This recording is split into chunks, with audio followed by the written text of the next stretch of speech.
Bottas, hoping this time round he can make it a blistering start, and Hamilton looking for another win, his 90th. Jolyon Palmer, Jack Nicholls, over to you. And a reminder that Lewis Hamilton is the driver who leads this Formula One World Championship of 2020. His advantage over Valtteri Bottas is 47 points coming into this Grand Prix, so just a little under 2 wins worth. And as a result, if Bottas can get a win today, he will close that gap a little bit, but it's Hamilton starting on pole position. Curiously enough, on the inside line for the first corner, because the right-hand side of the track, if you drive straight, becomes the outside of the track for turn 1. And that's a kind of little nuance I can't really remember seeing anywhere before. It comes to 10 past 2, and this is the Tuscan Grand Prix.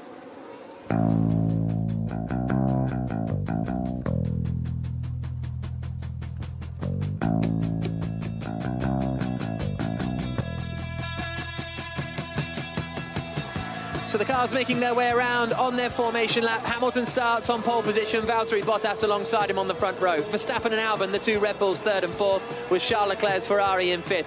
Lance Stroll, Sergio Perez, Daniel Ricciardo, Carlos Sainz and Esteban Ocon complete the top 10. Lando Norris starts in 11th place, interestingly, starting on the soft compound of tyre, as is the rest of the top 10. 12th is Daniel Kvyat, 13th Kimi Raikkonen, 14th Sebastian Vettel, 15th Romain Grosjean, Gasly, Giovinazzi, Russell, Latifi and Magnussen, the rest of the top 20.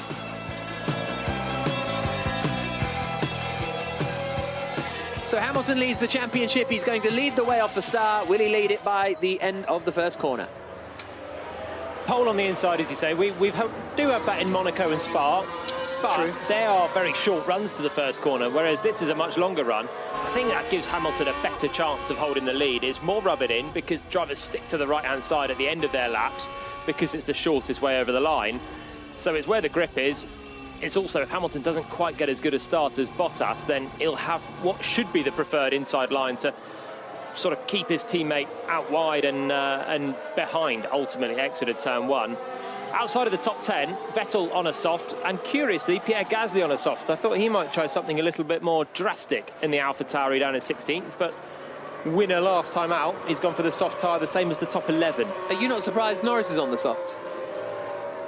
Norris, he's more in a direct fight. He had a free choice. He'll have a new set of soft compared to the drivers ahead that will be on a used set. And I guess he wants to be on the soft to try and jump up into the top 10 with that bit of new tyre grip off the line. Cars coming around the final corner then at Buccine and ready to line up on the grid, Jenny Gow. Yeah, absolutely. And everybody is going to be looking at Pierre Gasly. Will he be able to overtake in these first 10 to 15 laps? That will be the cue everybody else will take on. Is this track a track that you can get around other people, or are you going to have to be stuck in a procession and look to pit stops to be your chance? So the cars making their way onto the grid now. Verstappen weaving left to right. Albon in behind him, 4th on the grid. What can the two Red Bulls do? Can Albon be used a little more effectively to take the fight to Mercedes? Can Albon keep the pace with Verstappen? It's all very well that he's there 4th on the grid, but the race pace for Albon hasn't been super strong this year either. So can he stay with the leading bunch and keep clear of the Ferrari of Leclerc in 5th? The Ferrari in 5th, probably not the 5th quickest car. So the Racing Points, the Renaults, maybe even the McLarens will be thinking they could try and get ahead of Leclerc at Ferrari's 1000th Grand Prix. Kevin Magnussen lines up at the back, starting on the soft tyres. He's going to be trying to get clear of the Williams as soon as possible. Russell once again out qualifying his teammate Nicholas Latifi. But Magnussen now pulls into position. The first ever Formula One race at Mugello in Italy about to get underway for the Tuscan Grand Prix. Bottas's car angled very aggressively over to the inside. All 5 lights are on and the race gets underway. Hamilton's not got away well at all. Bottas is into the lead. Verstappen is almost up into 2nd place, but he has to back out of it, I think, because he got a problem. Verstappen's race is over pretty much before it's even begun, and Leclerc is trying to fight Hamilton on the run down into San Donato. Leclerc has got up into 3rd position. It's 4th for Alex Albon. It's fifth, side by side for Stroll, and a spin. Round goes Sainz, and there's a spin further back as well. Vettel has collected Sainz. There's cars in the gravel trap. One of them is Verstappen, and it looks as though his power unit problems were not fixed in any way. He started well, but then just had no power. He's beached in the gravel, and there's a 100% chance of a safety car at Mugello. There we go. It seemed likely that there would be a safety car, and within 3 corners, there is one.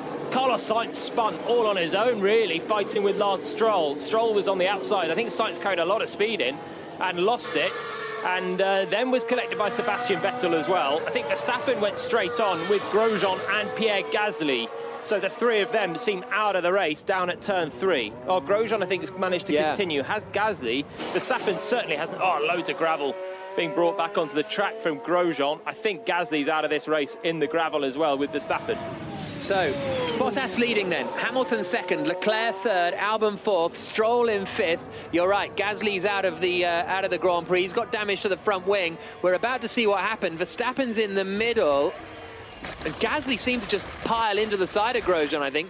Actually, Grosjean was unlucky there. There's contact on the straight on his inside. It's an Alfa Romeo that's come across on Gasly, who's then gone into the back of Verstappen, and Grosjean's been the innocent party on the outside. It was all from an Alfa Romeo, Kimi Raikkonen, moving across on Gasly, and basically they were 3 wide, which is the recipe for a crash. And then Sainz spun all by himself, as you say, and Vettel hit the back of him. So I think Vettel will have to come into the pits. I think Raikkonen will have to come back into the pit lane as well. Grosjean did well to get out of the gravel. In fact, he was lucky because he hit the wall and ended up at the grass on the outside. I'm stuck. This is what you get with this. Honestly. Raikkonen basically went steaming into the back of Verstappen after that contact with Gasly. Yeah, so I think Gasly's maybe ambitiously going for a narrow gap between Raikkonen and Grosjean. Raikkonen's moving from the left-hand side of the track towards the middle, as you would to try and open up the next corner, the left-hander at turn 2. But he's got 2 cars on the outside. If there was 1 car, Gasly could have moved over, but because there was 2 cars, Gasly's got nowhere to go. He has contact with Raikkonen, who then does steam into the back of Verstappen. Verstappen fuming. His race was already looking in tatters, though. He'd dropped through the entire field off the line with an engine problem that he had on the way to the grid. That didn't seem to be fixed, and he's out of the race. Raikkonen has come through the pit lane and will probably carry on, but he must have some lingering damage there because there was reasonable contact. It was kind of like Singapore 17. It was that sort of 3 into 1, everybody trying to get the right line into the corner, and then they come together, nerfing out Verstappen in front. And once again, it was Raikkonen on the inside, as it was back then. So Carlos Sainz lost it from 5th position, and Vettel just had nowhere to go behind. I think Vettel had made an all-right start, made a couple of places, but nowhere to go, didn't know whether to go inside, outside, and Sainz just sort of hovered in the middle of the track. And so Vettel hit him, and he too has been through the pit lane and is now at the back of the field in 18th position. Tell you what, George Russell's up in 11th. Wow. Yeah, what a great start. He's got ahead of a lot of the spinners as Max Verstappen now trudges back towards the pit lane. The order behind the safety car is Bottas, Hamilton, Leclerc, Albon, Stroll, the top 5, Ricciardo, Perez, Norris, Kvyat, Ocon, the top 10, Russell, Magnussen, Latifi, Giovinazzi and Sainz, the top 15, Raikkonen, Grosjean, Vettel, the 18 runners, Verstappen and Gasly out of the Grand Prix. Yeah, so in all of that, we sort of overlooked the fact that Lewis Hamilton had an awful start from pole position. He went absolutely nowhere. Verstappen would have got him if he didn't have his engine problem. Leclerc was nearly alongside him as well into turn 1 from 5th on the grid. So Hamilton is lucky to still be second. Bottas this time couldn't not pass him into turn 1. He was so far ahead. Hamilton just... I think, did he have anti-stall? He just went absolutely nowhere. Verstappen's right alongside him, then slows. Then Leclerc gets the slipstream of Hamilton, and they're almost side by side into turn 1. But Lewis has that inside line. Behind him, Lance Stroll had a great start and was side by side with Alex Albon, but couldn't make it through. And then it's Stroll who's side by side with Sainz. Maybe there was a tiny touch there. Sainz went all the way around the outside of 2 cars at turn 1. It was a really, really nice move. We're just hearing a replay on board with Hamilton. Almost just nothing. Just wheel spinning away. No grip at all on the inside. So awful start. Bottas is 2 car lengths clear into turn 1. And Hamilton then fighting for second.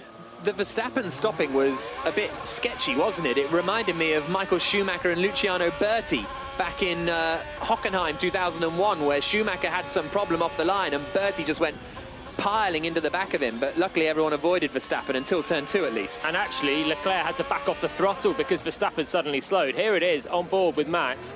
Gets a brilliant start. He could have challenged Bottas down to turn 1, but just no power. No power!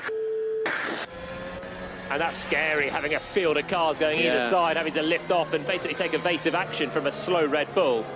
Always a tricky time. He got through turn 1, he's lost about 10 places there, and then he's going to get a whack from Kimi Räikkönen. There it goes, and he's in the gravel. That's one of those, what is even the point in getting up in the morning? Yeah. Jenny Gow. Yeah, just having a little look. Vettel came in, did a pit stop. It was quite a lengthy pit stop. They had to replace the front wing. They've put him on a set of medium tyres, so he'll have to look at what he's going to do strategy-wise now. And just having a conversation with Mercedes about Lewis Hamilton's poor start. It was wheel spin. You could see the left of the grid box sideways. The box's rears are on fire, literally. Interesting. Ocon needs to box. His rears are on fire, literally, says George Russell. He wants that top 10 position. We're just about to see Ocon come past. I don't know if the Renault strategists will have George Russell's radio on, and I don't know if they did, whether they would box Esteban Ocon. His car looks okay. Probably some exuberant brake heating, I'd have thought, for Ocon. And the car looks okay now. He's got a bit of air to cool down the brakes. It can get very, very hot quite quickly when you're going behind the safety car, reduced speed, less airflow to cool all components of the car down. And Russell's, I don't know, it's a weird attempt to try and get Ocon to pit has not worked for now. So only 2 retirements. Safety car still out at the moment. This is going to help a one-stop strategy now. We've got quite a lengthy safety car. Still, we're on to lap 4.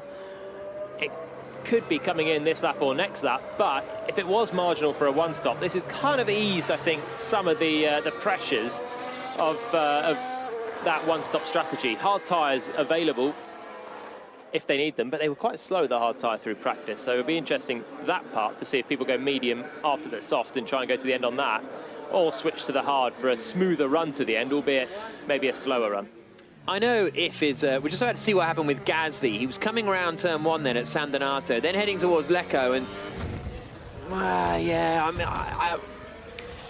looking at it, he couldn't almost not go for, because Raikkonen was sort of a bit out of shape and not going very quickly. He kind of had to pull alongside there, didn't he? It was a really risky move for Gasly there.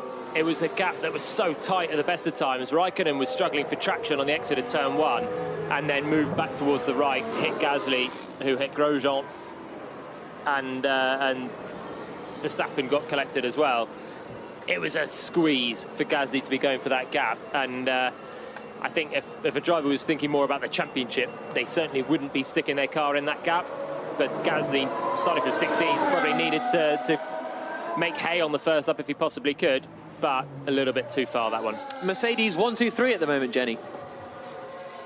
Mercedes 1, 2, 3. Yeah. Well, Okay. the safety car out in front. Because of the safety car. My apologies. I was like, where are you going with this? Well, I because thought you wanted to talk about the safety car, so I was setting you up. You teed me up so well, I didn't realise. Let's do that. Right. It Mercedes doesn't 1, 2, help. 3, Jenny. Yes, absolutely, because the safety car is leading it out, and that is a Mercedes. However, this weekend it is painted in the Scuderia red to celebrate the 1000th race for Ferrari. So that's leading everybody out at the moment. But let me tell you, safety car periods this weekend have been pretty lengthy. Let me remind you, yes, this is a Ferrari test track, but it's where the bikes go racing in Grand Prix. And that means that the exits are smaller than they would be for a normal car racing circuit. So getting cars off the track cleared means that the safety car takes a bit longer to trundle around to give them the opportunity to clear those cars.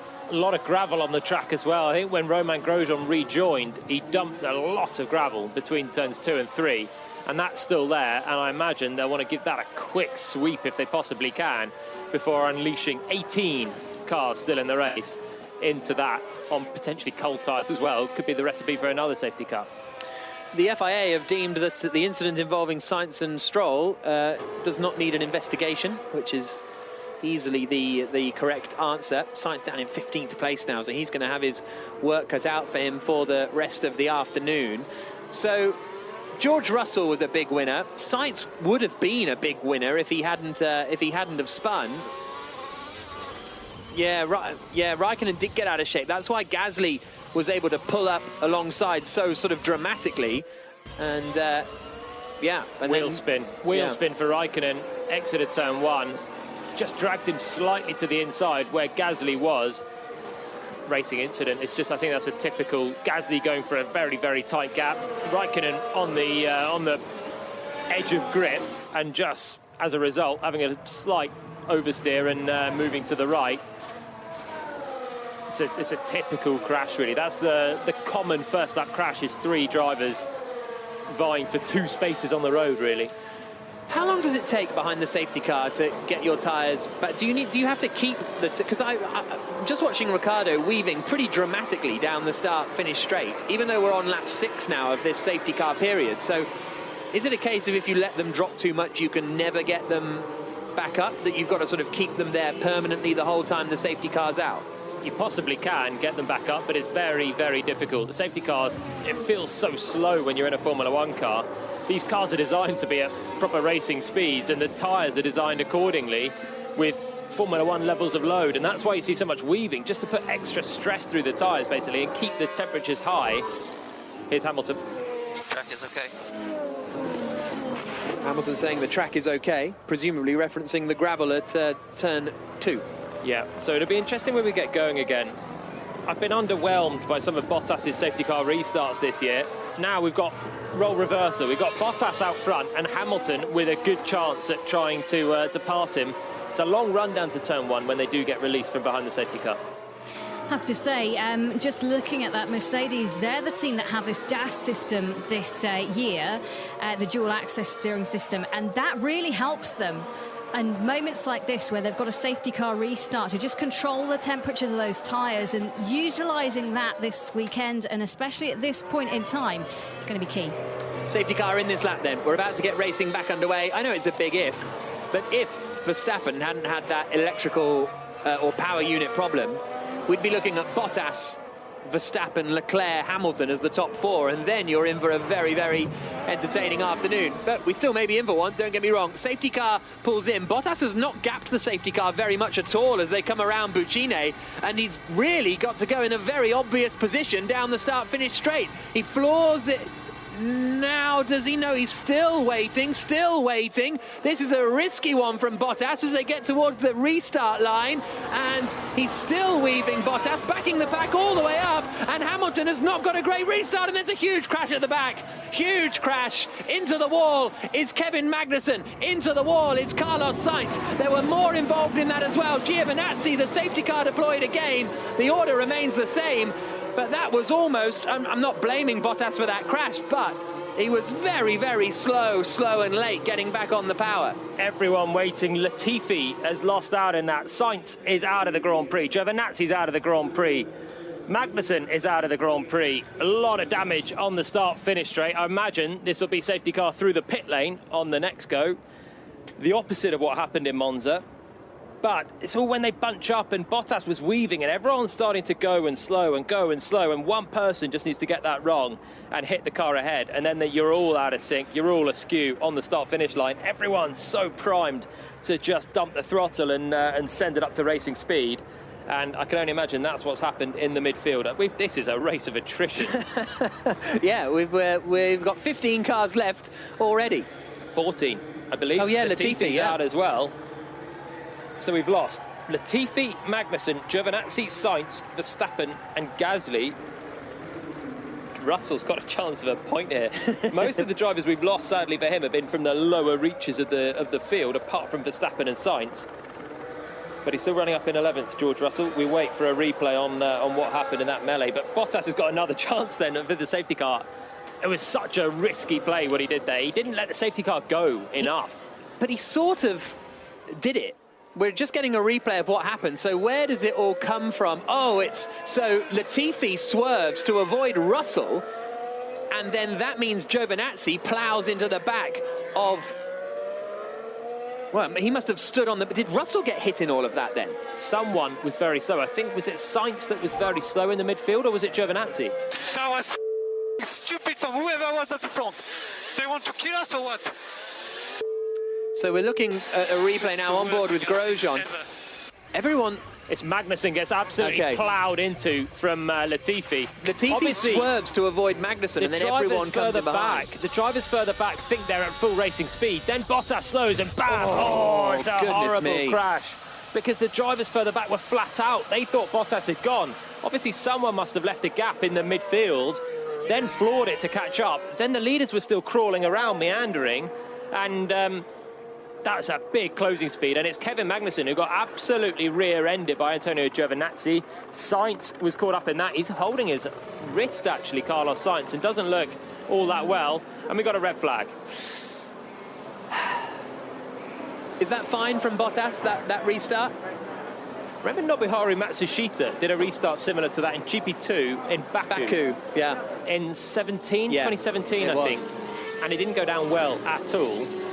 But we've seen Lewis Hamilton do those sort of restarts also at Baku.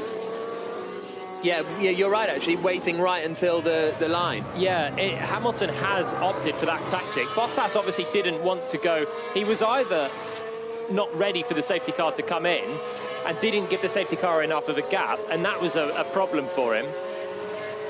Or he just simply wanted to do that to limit the slipstream effect for Hamilton. It was a risky play for Bottas out front anyway, because you've got sort of like a standing start almost again from halfway, and you know Hamilton can pretty much tell when Bottas is about to go. In the end, Bottas got a slight march on him, still had to defend pretty hard at turn one. Leclerc was in the mix, Albon was really tight, and when you go super slow all the way to the line, the cars are so bunched. Fortunately, this is what happens when you turn off the safety car lights so late.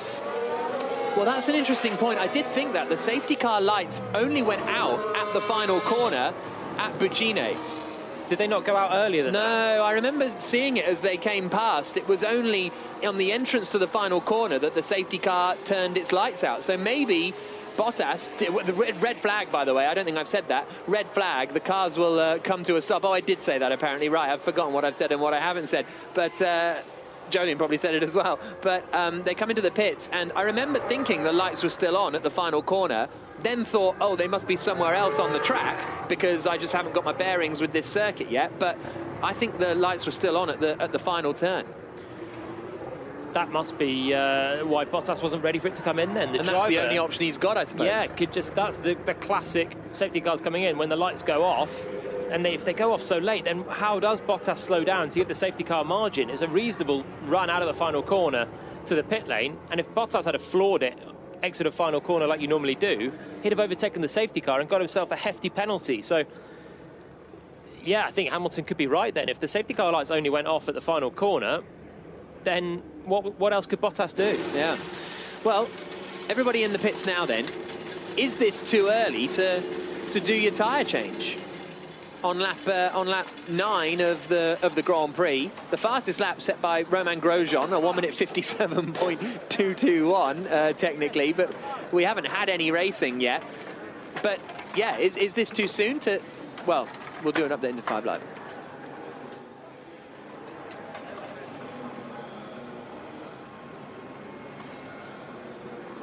Well, we're on lap 9, John, and we haven't had any racing. There was a crash on the first lap, so the safety car came out. Then the safety car came in, and there was a huge crash on the start straight. So we've already lost 6 drivers from this Grand Prix without doing a racing lap. Bottas is leading. He got the start away from Hamilton. Leclerc's third. Verstappen, one of the drivers out of the Grand Prix. But, yeah, quite a hectic start. We have full commentary on the BBC Sport website. Yeah, is this too early to stick the hards on and go to the end of the Grand Prix, or even the mediums? Are we a bit too early for that? I reckon you've got to go for it. You've got to stick a set of hards on and go to the end if you possibly can. 50 laps feels like a long time. I'd say the chance of another safety car is reasonable still. And that, of course, would really throw the strategy out once again. But track position's so important that if you're a Mercedes, you're at the front, you stick on a hard tyre that can maybe go to the end, you just got to hold everyone up for 50 laps, and if the people that are not on a hard tyre will have to pit as well. That's a really, really nasty crash on the start. We're just getting another replay of it there, and yeah, there's nothing those drivers at the back could do about that. No, I don't know who could possibly be at fault. Someone must have left a bit of a gap initially, which is why the drivers at the back managed to find racing speed pretty much when the drivers at the front never did. They were cruising. So someone must have floored it in the mid-pack.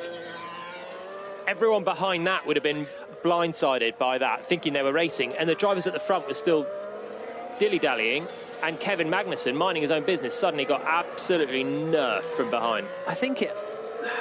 Yeah, we don't know, but I think it was Latifi that left a little gap, because he was the one who he swerved to avoid Magnussen, and that's when Giovinazzi was just like, oh, that's the back of a car a metre away.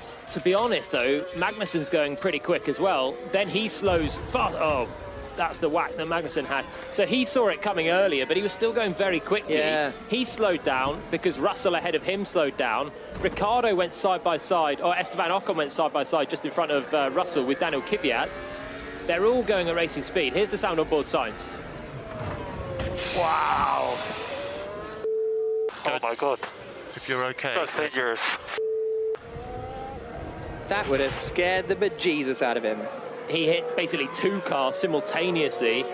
It was Giovinazzi who hit Magnussen. They both then pretty much came to a stop with an impact. They were going very slowly, just the inertia of a crash, and Sainz is still roaring up behind them at close to racing speed, and he's got nowhere to go, and in a flash he's got two Formula One cars blocking his path, and wham, into the back. Scary stuff for Carlos Sainz, who's been in the wars. Spin on the first lap, got back to the pits, gets going again, and before he even starts the next lap over the start-finish line, he's had a huge crash. Well, apologies there for Grosjean's language. He's wondering who the stupid fool is who did something. Jenny? Yeah, I mean, just looking at the tyres that people have got, everyone started this race with one new hard tyre that they could utilise, but Pirelli reckon that you could get about 35 laps out of that. Reminder, this is a 59-lap race, and they've already had 9 laps of it, so another 50 to go. Not many people have got a new soft now, so that's going to be something to consider. And medium-wise, well, the two Mercedes cars, Raikkonen, who's still in play, and Russell, who's still in play, all started this with 2 new mediums. So what happened at the restart, actually? So what happened is that with a restart that way, chaos was happening. Yeah, I think, Valtteri, it was people going before you'd gone, so they all concertinaed into each other. Well, that's Bottas asking what happened at the restart. I'll just give you the order quickly for what it's worth. Bottas, Hamilton, Leclerc, Albon, Stroll the top 5. Ricciardo, Perez, Norris, Kvyat, Ocon the top 10. Russell, Raikkonen, Vettel, Grosjean the top 14. Out of the race, Latifi, Magnussen, Giovinazzi, Sainz, Verstappen and Gasly. That way of doing a restart is dangerous. That's not to... I don't think I'm blaming Bottas or saying he deserves any kind of penalty, because if that's when the safety car light went out, then what else is he meant to do? Because he's not allowed to gap the safety car more until, even if the team have said the safety car's coming in this lap, until the lights go out, he's not allowed to really start gapping the safety car. And I don't think either, some people tweeting in saying this is why, you know, Mugello is unsuited for Formula One cars or anything like that. I don't think that's particularly relevant either in these two incidents. No, that's baloney. There's nothing wrong with the circuit on that. Yeah. This could happen at many circuits where you've got a long... It could happen at Monza. If Bottas or Hamilton last week had done a safety car restart in a similar manner to this at Monza, you're going to have a similar moment, really. It's a long run out of Parabolica. It's kind of a similar corner, 180-degree, quite quick final corner. You'd have the same incident. We've seen it before. The other thing is everyone's tucked in to get the toe. No one's fanning out to sort of see what's going on up in the future, because you've just got to be right under the gearbox of the car in front. Yeah. So, I mean, sometimes you do want to just fan out so you can see, especially if you're further back, you can see a few cars ahead when they go and actually get the jump. But because they're coming up to racing speed, they are in the toe. They're not thinking that they're trying to find the jump. They think they've already found the jump out of the final corner for the restart. I don't think I blame Bottas. If he didn't know the safety car was coming in until the final corner, he's got no other option. Very likely will be a standing start again. Bottas being told it'll likely be a standing start again. Now, is that going to give Hamilton a little worry, or is it you can get a better start second time round? It's a chance for Hamilton. So standing start again. That's what we had last time out after the red flag, and that's going to mean that the hard tyre is going to be less preferable. Whilst it might get to the end without a pit stop, if someone behind runs a soft, the hard tyre is going to be slow off the line, and it's going to give everyone behind who's on a softer tyre a chance to overtake. So track position, you might lose it if you start on a hard tyre. For Hamilton, the restart, I think it's a chance for him. He had really low grip off pole position, but if Bottas is now starting from that pole position that Hamilton was in, Bottas might have the bad start this time, and Hamilton might be able to use a bit more grip. What I will also say about Bottas's restart, having just seen it again, he was at a very consistent speed. Because sometimes the bad thing with restarts like that is they're accelerating, they're braking, accelerating, braking. He was pretty much a constant speed until he went. Yeah, I don't think that there's a problem with Bottas's restart. It's not the ideal restart. I think Bottas would say it's not the ideal restart. But if he saw the lights only go out at the final corner, he's entitled to do that, and in fact it's the only sensible option for him in the end. We've seen Hamilton do that in the past. At Baku, Hamilton's done that, and it's been fine. We've had no incident. It's been okay. Somewhere in the midfield, there was a gap, which is why you've got a huge closing speed from the drivers behind who think they're racing, and the drivers ahead who are following Bottas and waiting for him to go. I don't know how the drivers further back thought they were racing. There must have been a gap that someone suddenly wanted to close, went flat out for a bit, and then everyone sees that car go flat out and assumes that everyone's gone flat out, when in fact they're still cruising and weaving further ahead. So, red flag, but the track looks pretty clear, I have to say. So I don't think we'll get the 10-minute... I don't think the 10-minute restart warning will be too far away. Jenny? Yeah, a lot of work going on the cars. I think the people that will benefit from this will be someone like Kimi Räikkönen. He had damage to his car from the first turn incident. First bit of the first turn incident.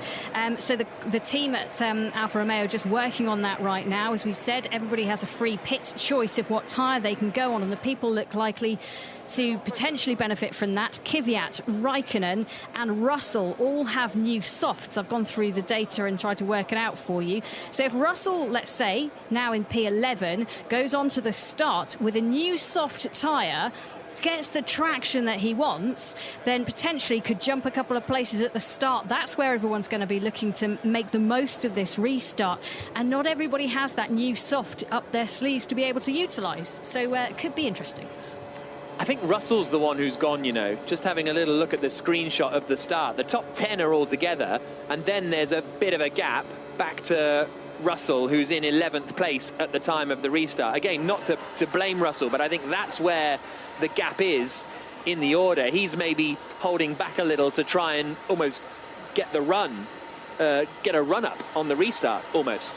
Yeah, so he's almost been caught napping maybe for a moment, then floors it. Either he's caught napping or he's trying to get a super run on about 10 cars ahead of him. With the closing speed it had, he could have flown past anyone. But then they're still not going ahead, so Russell backs off, and then everyone behind backs off quite suddenly, because you're not expecting the car ahead to back off. Which I think is Magnussen, and Latifi swerves to avoid Magnussen, etc. Yeah, and that's where you had the crash. I think you could be right with that. It could be Russell from 11th that left the gap, tried to close it down. Everyone behind thought they were racing. Russell saw ahead, because he could see everyone ahead still not pushing, but people behind could only see Russell going flat out until he suddenly slowed.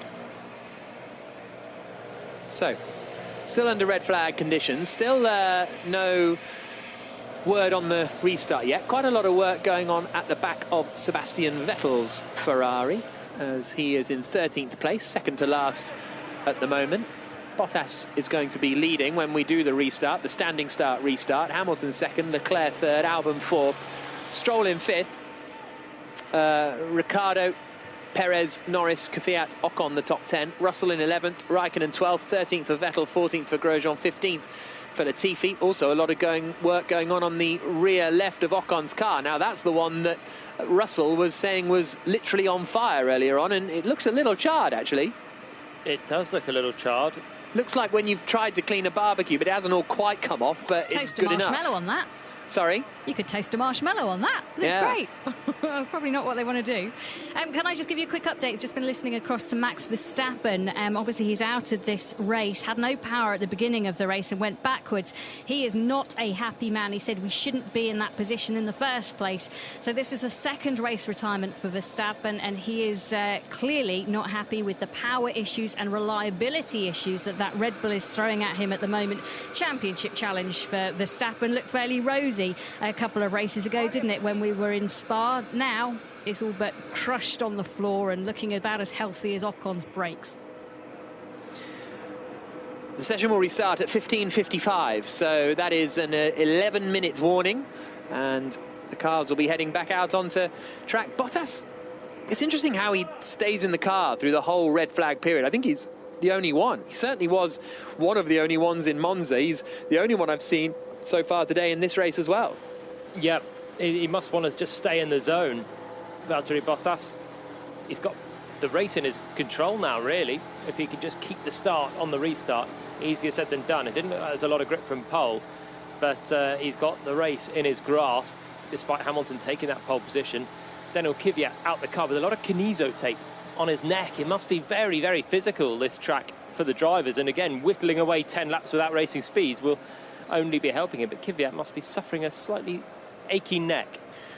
And I would imagine Sainz and Giovinazzi might be feeling a little bit of an achy neck as well, as we have got 8 minutes then till the start of the Grand Prix, and or the restart of the Grand Prix. Well, is it even a restart if we haven't had any racing? It's not going to be a full restart, in terms of we will resume on lap 9.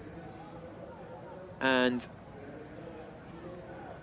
we will see what happens when the race gets back underway. It doesn't look as though anyone is changing tyres, but would you sort of keep it quiet, I suppose, at this point and do it at the last minute? I don't know. Ocon's car is in the garage, so whatever the trouble was with the rear left has forced him back into the garage. Let's bring in the BBC Chief F1 rider, Andrew Benson.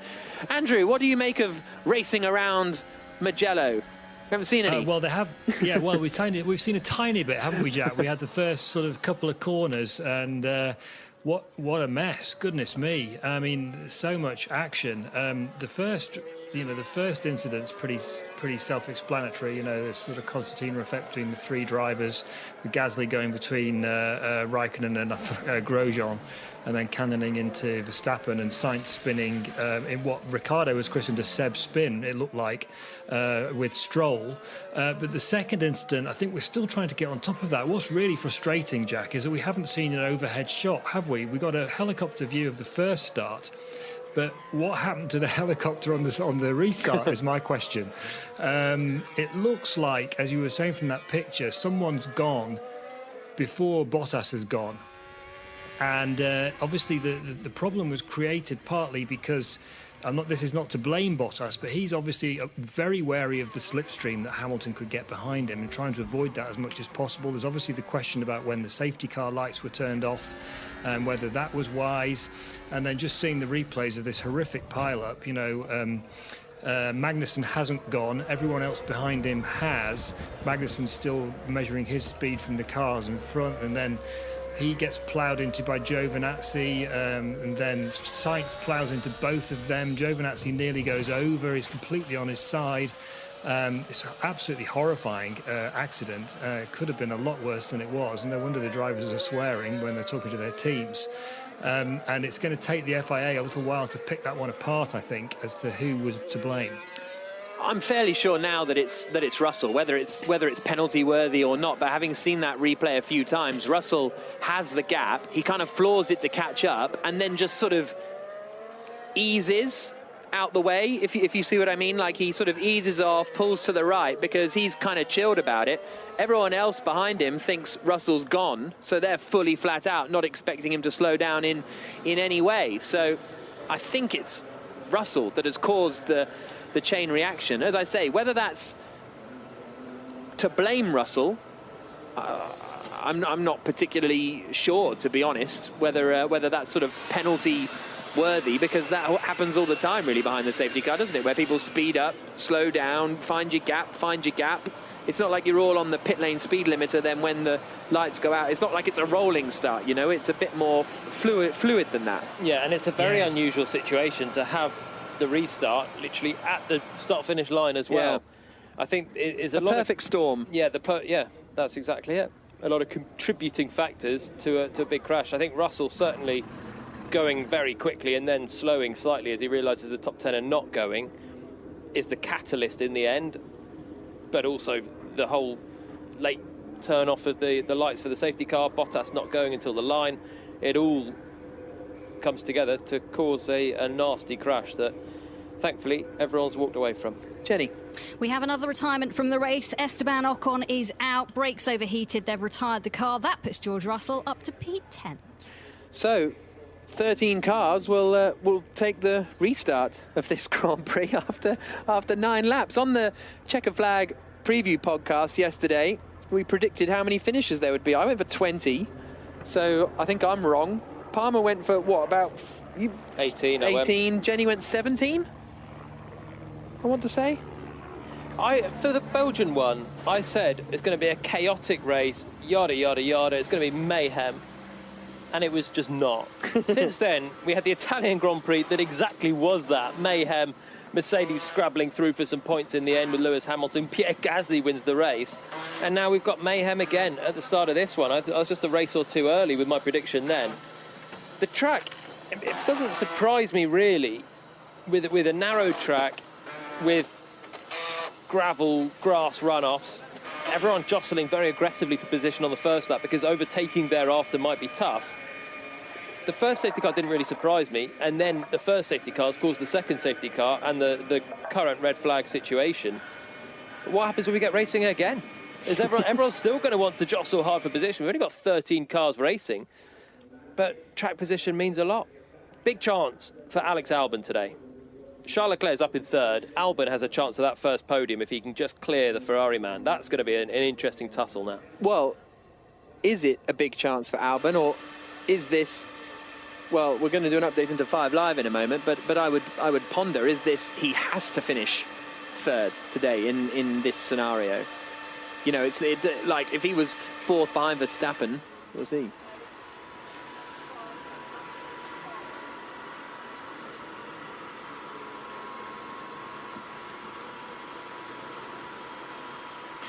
Still the same, but we are at least going to be going racing again in 3 minutes' time. Jolyon Palmer is with me for full commentary on the BBC Sport website and app. And Jolyon, Bottas is leading, Hamilton second, Leclerc third, Albon fourth. Verstappen is out of the Grand Prix, but the reason we're under a red flag was through a massive accident on the start-finish straight. Yeah, really nasty crash. Valtteri Bottas didn't restart in the conventional place out of the final corner. He went very, very slowly all the way up to the line. I don't think he knew the safety car was coming in until the last moment.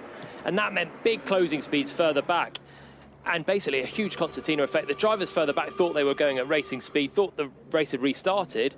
The top 10 was still cruising behind Valtteri Bottas. And therefore, there was a big crash. Kevin Magnussen getting rear-ended by Antonio Giovinazzi. Carlos Sainz out of the race. Nicholas Latifi out of the race.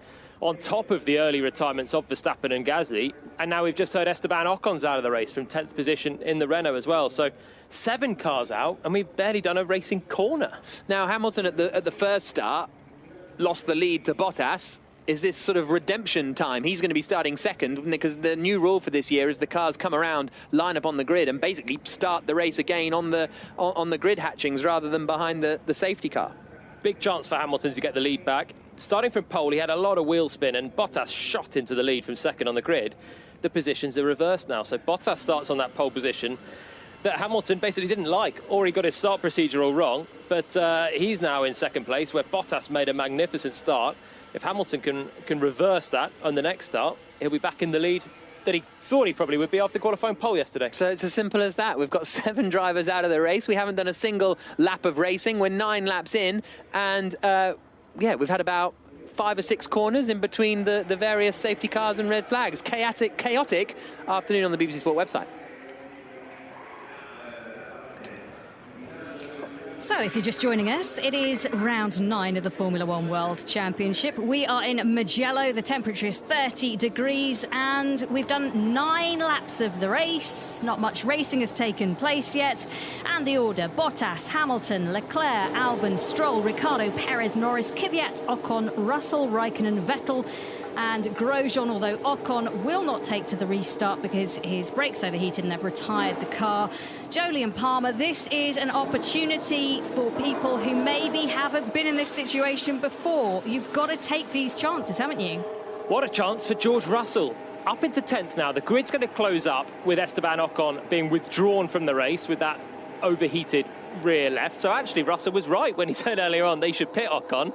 He's out of the race, and Renault now, the cars have been stationary under red flag conditions. They've had a look at that, and they've decided not safe to continue with that car. So 13 drivers left in it.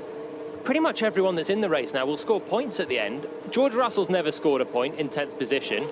He's got to keep Kimi Raikkonen, Sebastian Vettel and Romain Grosjean behind him. There's still 50 laps, which will be 49 any second because the cars are fired up. And we're going to head round for another start of the Tuscan Grand Prix. Jolien, can you imagine if Williams score a point this weekend on the first weekend that Williams hasn't been run by a Williams? The irony. It'll be a little bit like when Racing Point was taken over from Force India, and the next race they qualified 3rd and 4th in the hands of Perez and Ocon. New ownership, and Williams on the brink of a point, but there's a long way to go in this race. There's basically a race to go, and most drivers on the soft tyre. Okay, so out they go onto the circuit. They'll do their out lap and then round to the grid again. It was quite... they seem to be struggling quite a bit with tyre temperature at the restart in Monza, but I couldn't quite figure out why that would... It was Ricciardo in particular, wasn't it, who had really cold tyres, but surely it's the same as a regular grid procedure, because they've had the tyre warmers on. Yeah, you'd have thought so. Very slow lap at the moment for the drivers all the way around. And interestingly, Mercedes both on medium tyres. Okay. Bottas on mediums, Hamilton on mediums.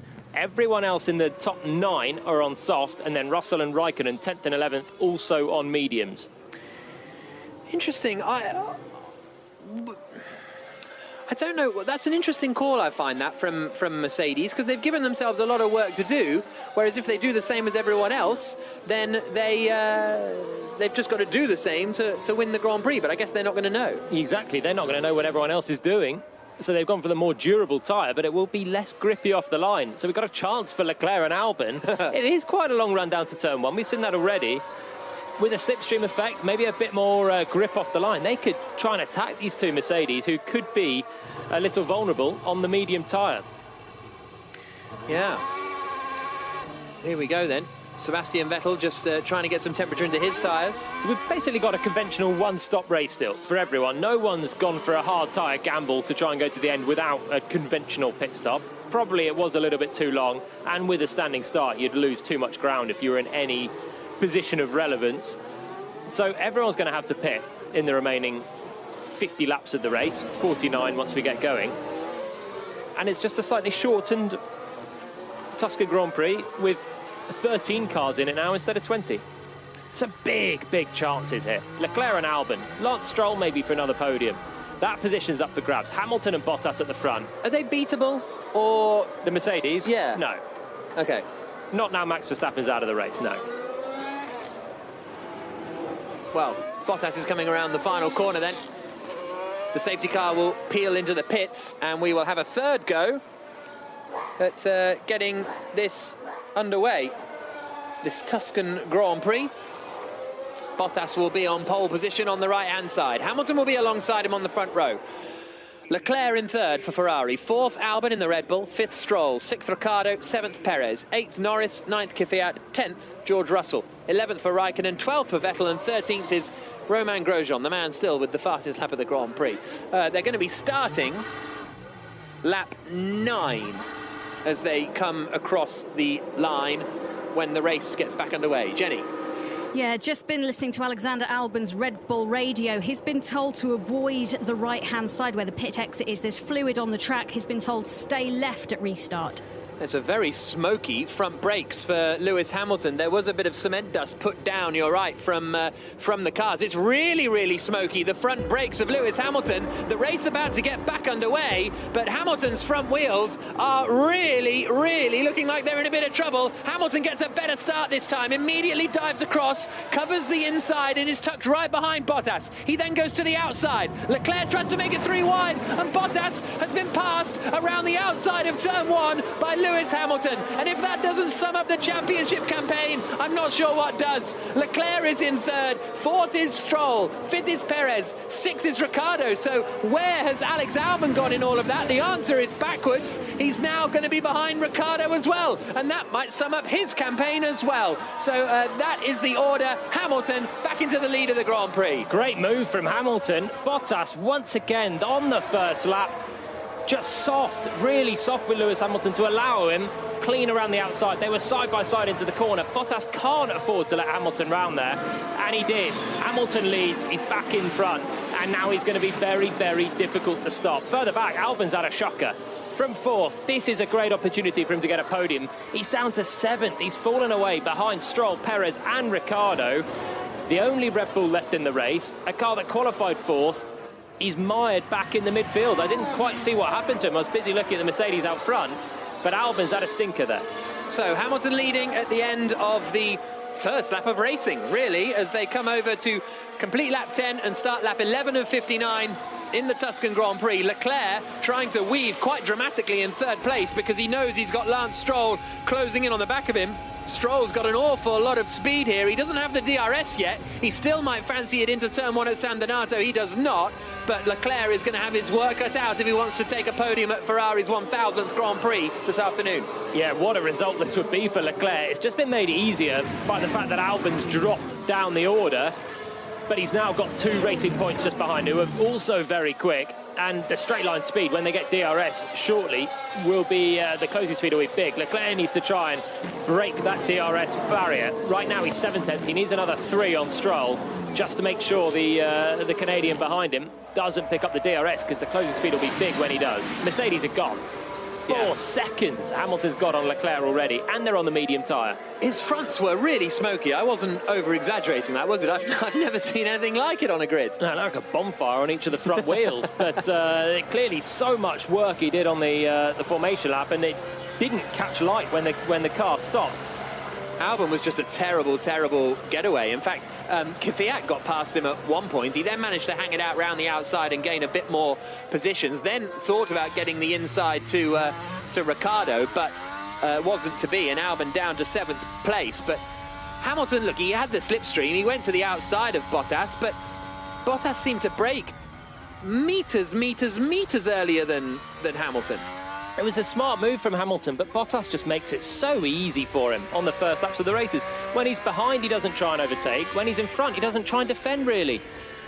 It's really poor racecraft from Bottas, and he's let Hamilton through into the lead, and now how is he going to beat Lewis Hamilton now? They're very even on pace, and Hamilton will get the strategy priority out front.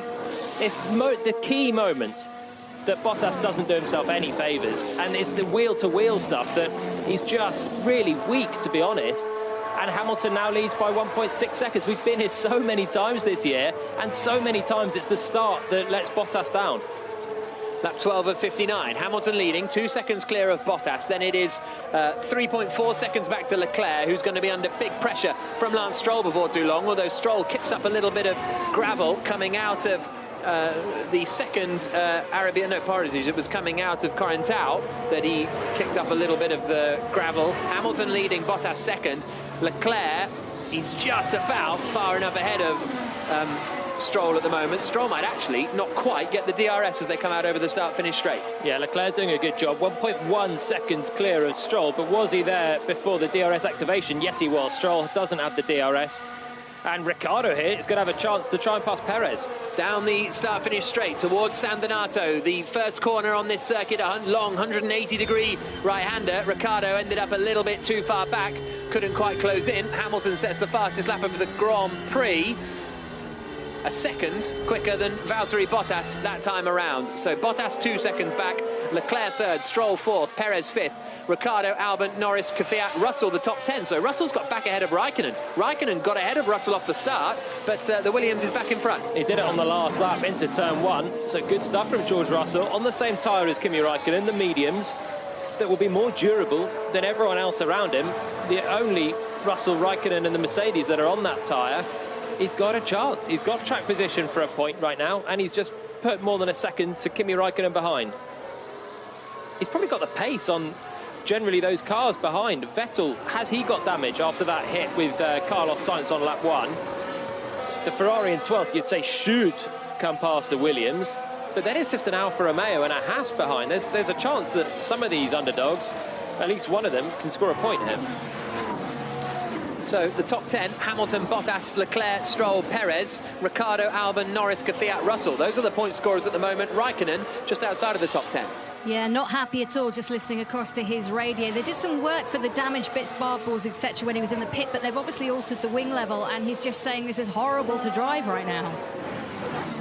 Okay, so not good times for Kimi Raikkonen in 11th position. He's now over a second and a half behind George Russell in 10th place, and he's only 3/10 actually ahead of Sebastian Vettel as they come down towards turn 1. Is Vettel going to be close enough to make a move? No, he's not. They're still 0.4 of a second apart as they swing through the first corner at San Donato. Now Stroll is getting back onto the back of Charles Leclerc. He's managed to gap his teammate Perez by quite a margin now. And Perez is falling really into the clutches of Daniel Ricciardo, who's looking quite racy in the Renault. 0.6 back from Perez, who's drifting away from his teammate Lance Stroll, who in turn, as you say, is catching Leclerc. So we've got a battle for 3rd and a battle emerging for 5th, with Perez just ahead of Ricciardo and Alex Albon running with them as well. That 14 of 59. Hamilton and Bottas in 1st and 2nd at the moment. Both started this second start of the race on new medium tyres. Do you expect they'll try and go to the end, or actually, if they don't need to, they can just come in for a pit stop when everyone else does a pit stop? Everyone's got a pit. I don't think they'll get to the end on the medium tyre, but everyone else is on a soft tyre and they'll have to pit as well. So this is a walk in the park for Mercedes. It's just a inter-team battle.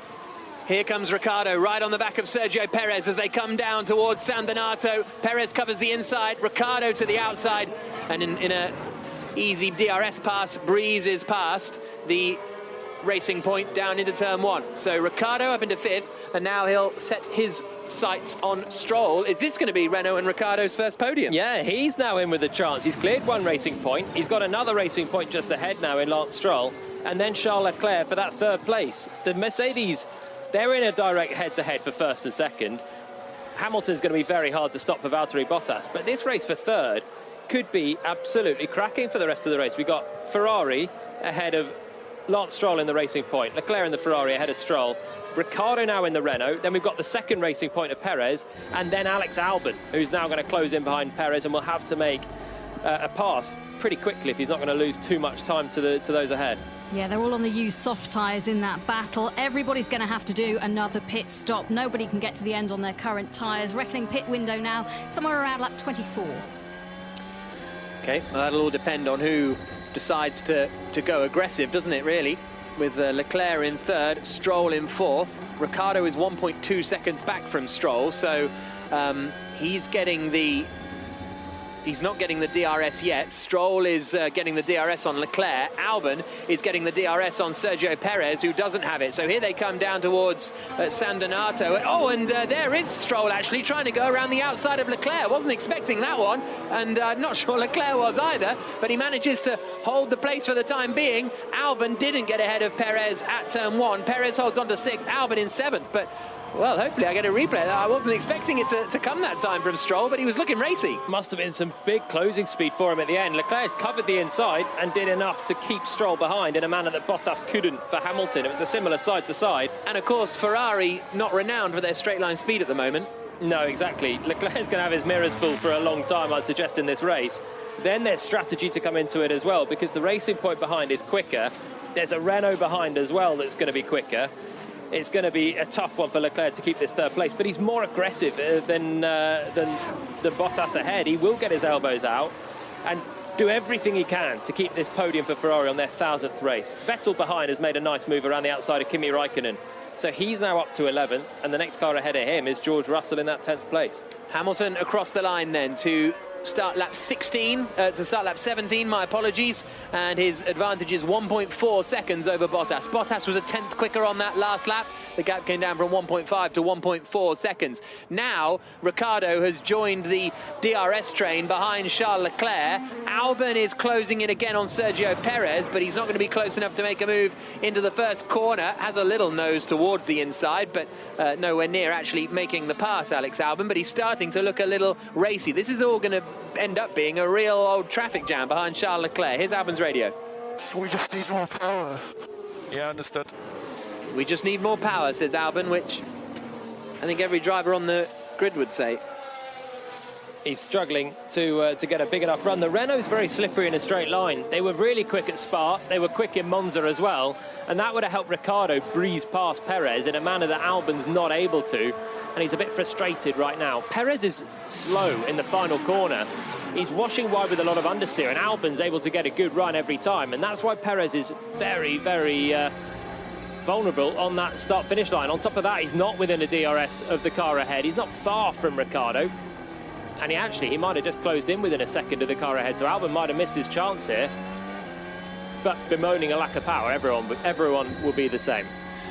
We'll just see what happens as they come over the start-finish straight again, because Stroll once more is 7 tenths behind Leclerc as he gets to open up the DRS. Perez went really wide this time. Albon's going to have a chance, I think, with the DRS. Perez is understeering horribly at the final corner, doing so much distance. Here comes Albon. Stroll, here comes him as well to the outside of Charles Leclerc, sends it round the outside and gets the job done. So Lance Stroll now up into third position, looking for his second podium in as many Sundays, and Albon gets Perez as well. So Albon up into sixth place, one racing point moves forward, the other moves backwards. Daniel Ricciardo is now on the back of Charles Leclerc in their fight over what is now going to be fourth position. So we're getting a replay of how he did it, and ultimately it was a DRS pass. Leclerc tried to hang it in on the inside, and Albon's done well there to get Perez. That was a good kind of pass. He got alongside with the DRS, but still had to get it done on the corner. Committed on the brakes. Perez had a lock up on the inside, trying to match Albon on the brakes, but the Red Bull maybe doesn't have the power. It's got good grip.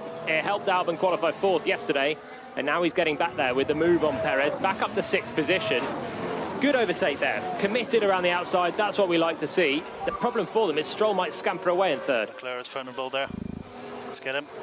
Leclerc's vulnerable, let's get him. And actually the Renault's really close. This is going to be a slam dunk, I think, as they come into the final corner at Buccine. Then through the left-hander, Daniel Ricciardo in the Renault, trying to pass Charles Leclerc's Ferrari.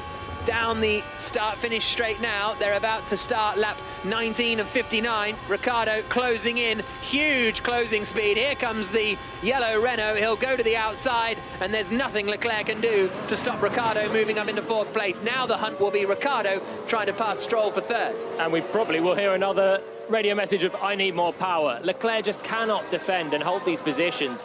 Twice on a straight line now, he's just been passed with nothing he can do. Stroll passed him, Ricciardo passed him even more comfortably in that Renault, which is quick in a straight line. And now he looks behind and sees Alex Albon approaching quickly as well. So Hamilton leading the Grand Prix, 1.4 seconds ahead of Valtteri Bottas in second place. Lance Stroll is third for Racing Point. Daniel Ricciardo is fourth for Renault. Fifth is Charles Leclerc in the Ferrari. Sixth is Alex Albon, who's going to be the next driver within striking distance of Leclerc. Perez seventh, Norris in eighth, having quite a quiet race actually, considering all of the midfield pack. McLaren don't have the pace to fight at the front of the midfield this afternoon. Kvyat is ninth, Russell is 10th with Sebastian Vettel not really, closing in at about 2/10 of a second a lap. So the Ferrari not flying up to the back of the Williams. Raikkonen is 12th, Grosjean is 13th. A reminder, the retirements: Ocon, Latifi, Magnussen, Giovinazzi, Sainz, Verstappen and Gasly. Now he's free. Lance Stroll's pretty much matching the two Mercedes for pace out front. A little bit slower actually this time around, but half a second off Bottas. He did a good lap just before. Here comes Albon. Leclerc then in fifth position in the Ferrari. Alex Albon in the Red Bull swings to the outside. Once again, a straightforward overtake. Nothing Leclerc can do to keep those quicker cars behind him. Those quicker cars in a straight line, crucially, behind him. So Albon now up into fifth place. And this is what I was alluding to a little earlier on before we went to do the update into 5 Live. With Albon starting fourth, this wasn't a chance for Albon to get the podium. This wasn't like, oh, he's got a shot at the podium. For me, it was, he's got to get this podium. He qualified 4th, comfortably clear of the midfield. His teammates out of the Grand Prix. Anything less than a podium today for Albon is an underperformance. And then he went from 4th to 7th right. on the restart. But would you concur with that assessment, or? I'd concur. Sometimes we've seen Ferrari have some good race pace, and Leclerc have some really great races this year. And Racing Point as well. They can be tough to beat on occasion. On occasion. But for Leclerc particularly, I mean, he finished 2nd in the season opener. He's been on the podium at Silverstone as well. So I didn't think it would be a slam dunk for Albon, but actually seeing Leclerc's pace now, he's struggling in a straight line, but he's not quick through the corners either, and that's why he's only just ahead of the competition as they come out of the final corner. So Leclerc struggling so much means Albon had to be getting that 3rd place, but he's going to have to do it the hard way now because he's got ahead of Leclerc. He's got Ricciardo and Stroll ahead of him now in 4th and 3rd. Here goes Perez on Leclerc. So this will be the next position lost for the Ferrari driver.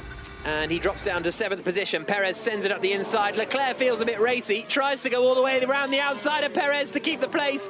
Can't quite pull it off, but 10 out of 10 for trying there. Leclerc in a very, very slow Ferrari. And it is not good. He wants to go onto the other tyres, it seems, says Charles Leclerc on the radio. Lap 21 of 59. He's on the same tyres as everyone that's just overtaken him, but really, really slow right now. This is actually more humbling than it could have been for Ferrari. Actually getting up into 3rd place was great, but looking so average right now, just being passed and ditched by everyone. He's now 8 seconds away from Lance Stroll, and before long he's going to have Lando Norris cruising up to the back of him as well in the McLaren. Norris is now pretty much a second away from Leclerc. He's had a quiet race, as you say, but Leclerc's lack of pace has just dropped him really away. And what do you think about Plan C? Plan C? Well, we have nothing to lose. We are so slow. We have to take the decision quickly. I'm getting overtaken. More just, anyway, just Plan C, Plan B, blah, blah. I don't know. Vettel's dropping away from Russell. Well, it was 2 tenths that lap. They're pretty equal on pace. Leclerc pits. Okay, so the decision's been made. Into the pit lane comes Charles Leclerc, and he is going to, what's he going to go onto then? Let's see. It is a set of the hard tyres. The softs come off, the hards go on. He'll be going to the end of the Grand Prix, and we'll see what he can do. That promotes Russell up into 9th place, Vettel 10th, Raikkonen 11th, and Leclerc drops to the back of the order. Jenny Gow. Yeah, frustration there for Charles Leclerc. He's been on the radio a lot bemoaning his fate, and you can't blame him really. Just looking at the 2 racing points as well, remember Perez doesn't have the upgraded car this weekend. That's been given to Lance Stroll, so might just be one of the reasons that Perez not being able to get quite as much juice out of his car as Stroll. Yeah, Stroll's having a really good race though, gotta say. Even if you know, these upgrades that Formula One cars drivers bring for one team and not the other, it might give you I always feel like it will give you something, but not enough to have sort of this strong a race that Stroll is having. But he's had many strong races this year. It's not a surprise anymore when Lance Stroll is flying in the top 3. He did it already in Budapest, was running in the top 3 for half a Grand Prix, ahead of Valtteri Bottas for half a Grand Prix, ended up finishing 4th. He finished 4th again in Barcelona. He got the lucky podium in Monza, which actually he probably didn't deserve that one, but that was a topsy-turvy race that anything could have happened, and he did luck into it. But now he's up in 3rd, and he's on course for a genuine podium. There's a long way to go, 35 more laps. He's got Daniel Ricciardo just over a second behind, so he's got a lot of work to do. He's got Alex Albon still in the mix. There's really a 3-car race right now for that 3rd place. A Racing Point, a Renault, and a Red Bull. But Stroll's doing everything pretty well right now. That 23 of 59 in the Tuscan Grand Prix, and Hamilton is leading 2 seconds clear of Valtteri Bottas. That gap has gone up quite a lot actually on this lap. Hamilton's extended it by 3 tenths, 2/3 of the way around the lap so far. He was also 3 tenths quicker on the last lap. Just measuring their pace, I think the 2 Mercedes, they're not as quick as Daniel Ricciardo, for example, on the last lap. They're matching all the midfielders now on a tyre that is slower but should be more durable than a soft tyre, and they're in a Mercedes. So I think they're just managing the pace. Absolutely no frills right now for the Mercedes team. 13 seconds ahead of Lance Stroll. That kind of shows how steady they're going. Yeah. Considering Stroll was held up for a long time behind Leclerc, since he's been released, he's not been all that much slower than the two Mercedes. Hamilton leading. For Stroll, he got a podium last week. The two drivers behind him are going to be super motivated for a podium here. You've got Daniel Ricciardo in a Renault, who's not had a podium since 2018 now, and this is a 7-time race winner. Very aggressive driver, would love a podium with Renault before he leaves at the end of the year. And then you've got Alex Albon, who's never had a podium. Driving for Red Bull has a good chance. So the drivers behind Stroll are not going to be struggling for motivation one jot. And Ricciardo has just nudged within a second of him. That 24 of 59, the two Mercedes, Jenny, 12 seconds clear of Stroll in third position. And just to add insult to injury, if you weren't across it, fastest lap is Hamilton's, so he would get the additional point at play if it finished like this. Yeah, indeed, but I guess if they got to stop again, that's probably when the fastest lap will come, when they come out of the pits onto their new tyres. And that 24 of 59, bit of a slide there for Lance Stroll as he comes through the exit of turn 12 at Corintau, and now out down towards San Donato again. And Stroll is getting a little bit caught here by Ricciardo. Is the DRS going to pop open this time? I think it might for Ricciardo as they come over the start-finish straight. It does. Ricciardo's going to be closing in on Lance Stroll here in the Renault Daniel Ricciardo. Yellow and black paint scheme. And he's going to be really putting the pressure on Stroll before too long. He has got some straight-line speed in that Renault. He was only just within DRS range, popped it open, and just really caught up to the back of Stroll. Here's Hamilton. This tyre doesn't feel great. Rear sliding. Hamilton saying the tyre doesn't feel great. Rear sliding. If you're playing F1 radio bingo or the F1 radio drinking game, have a swig. That 25 of 59. Approaching half race distance, despite the fact we've been going for an hour and 10 minutes. Well, we haven't really been going for an hour and 10 minutes. We've been talking for an hour and 10 minutes about a Grand Prix at least. Ricciardo now in the battle for third, right with Lance Stroll. And Stroll's going to fight hard to defend this. And Stroll, he made a good move earlier on around the outside of Leclerc to gain that third spot. And he's going to fight Ricciardo hard. He's going to have to, I think, because Ricciardo has got the bit between his teeth right now. I think he's still within DRS range of Stroll. It's going to be really, really tight once again. Stroll needs to keep him as far away as he can with this DRS because the Renault's closing speed is seriously quick. Out onto the start-finish straight once more. Across the line this time, the gap between Stroll and Ricciardo, as they cut the timing beam, hasn't... I think it's over. He didn't have the DRS there, did he? 1.1 seconds. Yeah. He just dropped a couple of tenths in that final sector, so Stroll has a bit of a breather on this lap. Albon in fifth now is he's kind of doing his own thing. He's a few seconds back from Ricciardo. Ricciardo's putting pressure on Stroll. He's just sliding slightly coming out of turn 3. He's really using the tyre to try and catch and pass for third position. Albon is not engaging right now in this battle. Possibly he's saving his tyres and they can do something a little bit different on strategy. Leclerc is fighting with Romain Grosjean. He's going past Grosjean and up into 12th place. He's on the hard tyres that he changed to a couple of laps ago, so Grosjean on his old softs has been overtaken. Grosjean's kind of the only, well, I was going to say he's the only backmarker in the Grand Prix, but he isn't actually, is he? Because George Russell's still running up there in 9th position. Lando Norris, Jenny, up into 7th place. Yeah, he's been on the radios watching Perez, who's in front of him, and is saying he's really struggling on his tyres. He's expecting Sergio Perez to pit very shortly. So let's see the pit window. I was predicting opening around lap 24, so we're in it now. Let's see how his Norris's radio. And Lando, we're thinking about doing the undercut on Perez with pace 10. Pace 10. What do you think? Yeah, confirm. Yep, I think undercut. So Norris wanting the undercut, and he doesn't come in this time around. Ricciardo, 9/10 of a second away from Stroll as they come down to turn 1, so he might have had the DRS, but he's not going to be close enough to overtake. Lap 27 of 59. Do you think, is that some radio trickery from McLaren? Because surely you don't go on the radio, right, let's undercut the car in front next lap around, surely.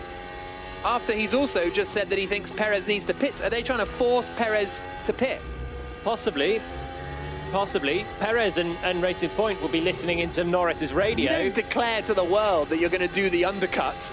No, so it was explicitly. Quite obvious, wasn't it? For the second tyre set, I want opposite to Lewis. Right, but he's not going to be allowed that, surely, because Hamilton wanted the opposite tyre to Valtteri in somewhere earlier on this season. I can't quite remember where it was, but there was somewhere, wasn't there, where Hamilton wanted the opposite tyre and they were like, no, you got to have the same. I think it was at Austria, the first race. Yeah. I think it might have been. And he didn't get it, and Bottas won the race. I'd be amazed if Bottas gets a different tyre. They're both on the medium. They could choose anything. Ricciardo's going for the undercut now on Lance Stroll. In comes the Renault. Off go the softs. On go the mediums. Away he goes. Very neat, quick pit stop. Now Norris is going to be close to overtaking Sergio Perez. If he doesn't manage to do so, down into turn 1, goes to the outside, and he does get past. So Norris up into 5th position, although Ricciardo has pitted. So that's a net 6th for Lando Norris, getting the job done on Sergio Perez. Big move there. Ricciardo pitting from 4th. This is the undercut attempt that Norris was talking about in McLaren. They're doing it to try and pass the other Racing Point. So nice diversion tactics for McLaren, if anything. Thinking about Perez strategy, whereas now Stroll needs to put in a very, very good in-lap, and he's actually not on a great one right now. Let's see Ricciardo's outlap. Ricciardo's outlap looking good. Green mini sectors everywhere. Raikkonen's having a nightmare in the pits. He was up on the jacks. Like, they hadn't lowered him down. They did it was a slow pit stop. They then did all the wheel guns, but they didn't lower him off the back jack. So he was trying to hit the power, and the wheels were spinning. He was up in the air. So that's a real problem for Raikkonen. He's last and miles off the back. That's scuppered any chance. Ricciardo's done the fastest middle sector of anyone. He's going to undercut Stroll here. Stroll surely will pit this time around. He comes out of the final corner and does not. Interesting decision from Racing Point, or is that the only option they've got? The game was up. The game was up for them, and Ricciardo's going to catch Daniel Kvyat. The battle for 7th place. Kvyat hasn't pitted, and now the only thing that Racing Point can hope is that Kvyat can hold Ricciardo up and get Stroll net back ahead of him, because Ricciardo did a really good outlap there. And fastest middle sector of anyone, he basically did enough to undercut. So if the Racing Point pitted Stroll, they'd pretty much have the same tyres to the end of the race. Only Ricciardo would be ahead. The only thing left for them is to go a lot longer now and try and get Ricciardo back later on. Ricciardo's last podium? 2018 Abu Dhabi? Monaco. Wow, Monaco 2018, was it? Hasn't had a podium since he won the Monaco Grand Prix, what, a year and a half ago. Out of the pits comes Sebastian Vettel. That's 2.5 years. 2.5 years ago, my apologies. Well, you do the research, I'll do the math. Let's just say pretty much 2 years ago. Vettel back out on circuit, but Jenny, that was a terrible time for Kimi Raikkonen in the pits. Yeah, he's been on the radio for lap after lap complaining about the front wing, saying unless you change this, I'm not going to have any tyres to get to the end of this race. So they've changed it, but in changing the front wing, they've actually done a really bad stop, couldn't release him, and then it all went wrong. So a bad race turning into a worse race for Kimi Raikkonen. What happened there? I'm not sure. I think there was a problem with the light, but I'm not sure. So yeah, we've just seen a replay, and Raikkonen thought it was ready to go. They'd both fixed their rear wheels, and he was hitting the throttle. The wheels were spinning, but he was still up on the jacks. Now, into the pits comes Kvyat. That, crucially, frees up Ricciardo, so he doesn't lose too much time behind the Russian. Norris pits as well, having just passed Perez on track. Now he's just trying to maintain it. Oh, steady from McLaren. He couldn't go because Daniel Kvyat was pitting. Sensible from Norris and McLaren just to hold him. Almost an unsafe release, but actually they did well there, and he should have enough in the tank to stay ahead of Perez, who stayed out there. As has Lance Stroll once again. Ricciardo now in clear air.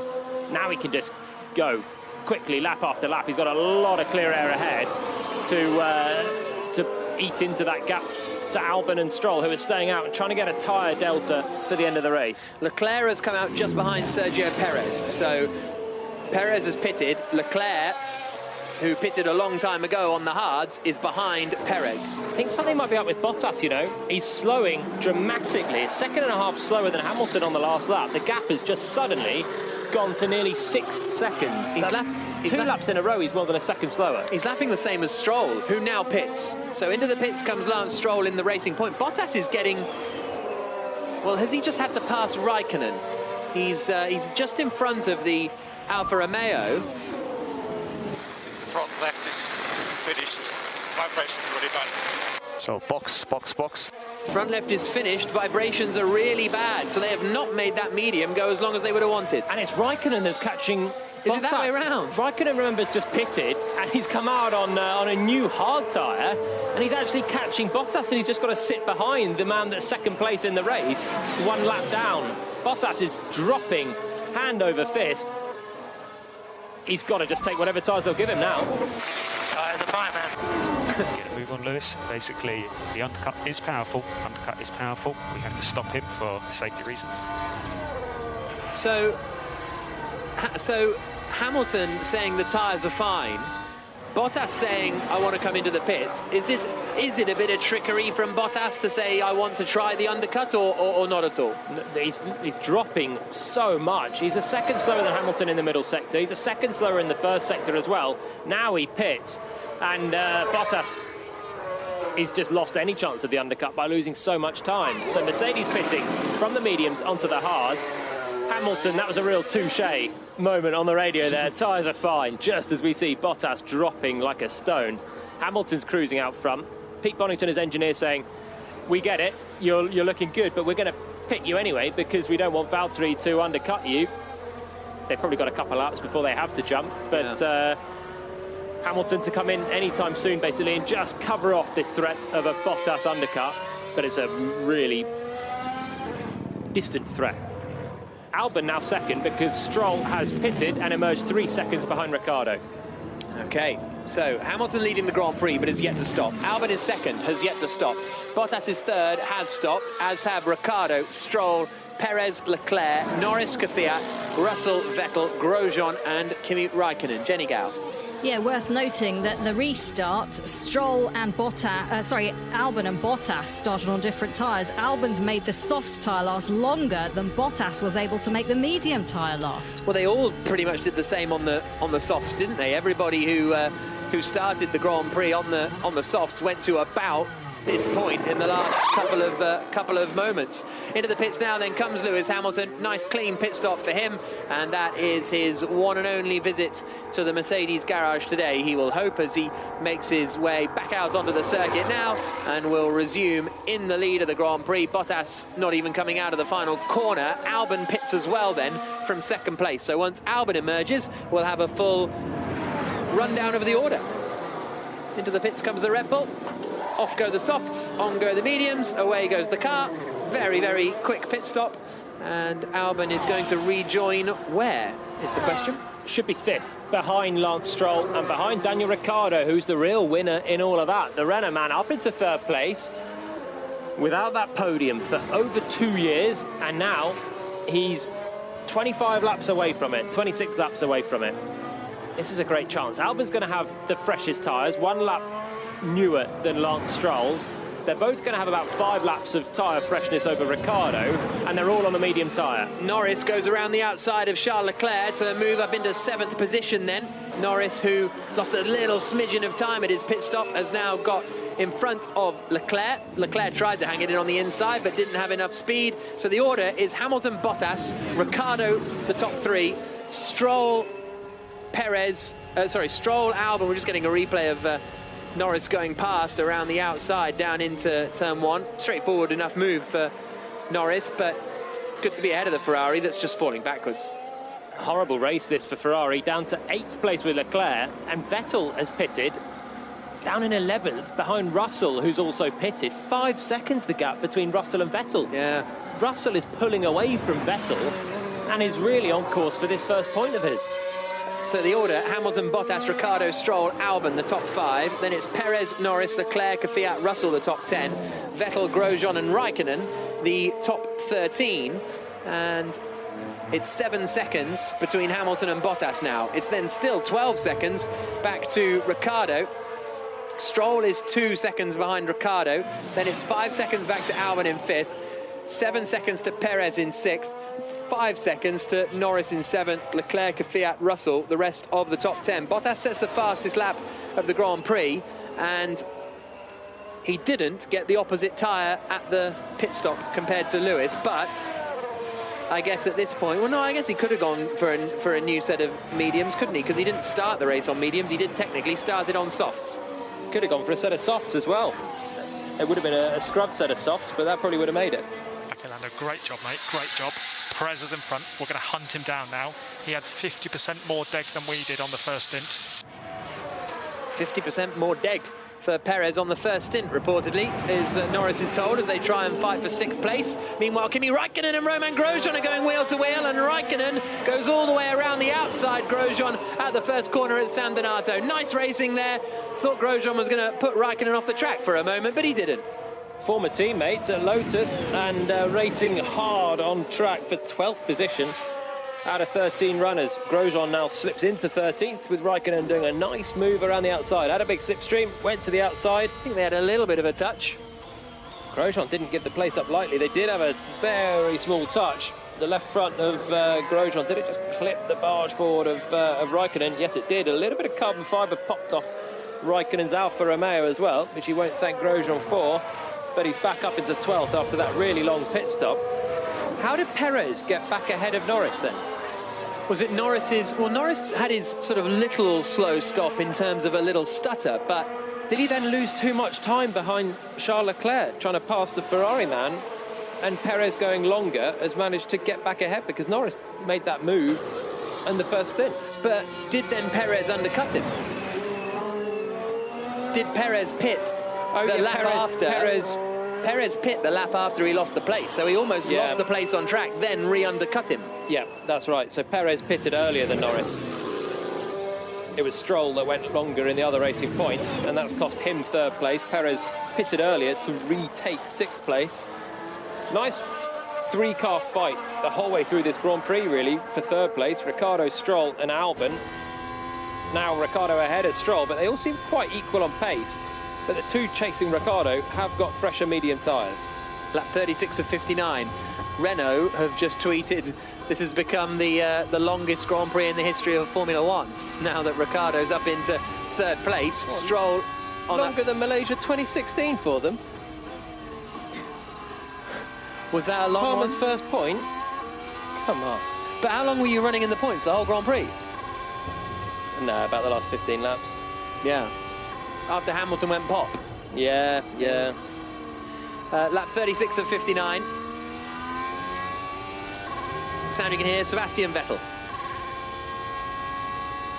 I nearly said plodding around in 11th place, which sounds slightly disrespectful to the 4-time world champion, but he doesn't exactly have a huge amount of pace compared to George Russell in front of him. We're just getting a replay of a little bit of something flying off Sergio Perez's car as he came around Arrabbiata 1. A little bit of carbon fibre from the sort of bottom left of his car, but he's running in 6th place at the moment, and he's got about 4/10 a lap on Lando Norris. If the last lap is anything to go by, the gap is now up to 5.3 seconds. I think it was under 5 when that radio message came through a few laps ago telling Norris that we're going to hunt Perez down. So not to be the case at the moment. Vettel then running in 11th place, Jenny. About 1 million years ago, there was a message to Vettel once he'd overtaken Kimi Raikkonen saying, come on then, let's get this, let's do this, let's close down George Russell. I think that was like lap 10. It's not gone well.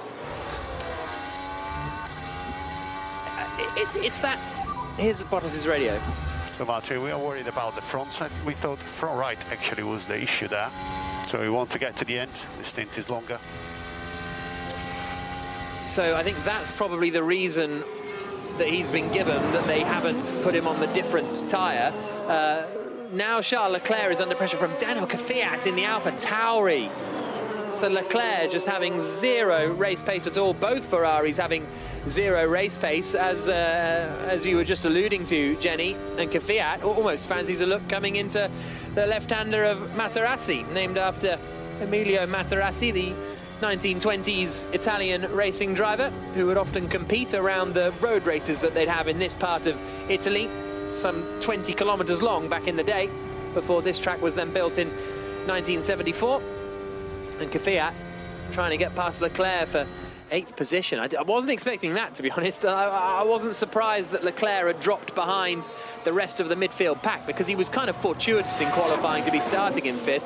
because a lot of the other drivers had their laps ruined by yellow flags. I didn't quite expect him to be caught by Daniel Kvyat and for George Russell to be lapping 0.3 of a second a lap slower than Leclerc. I actually thought he might be able to hang on to a podium.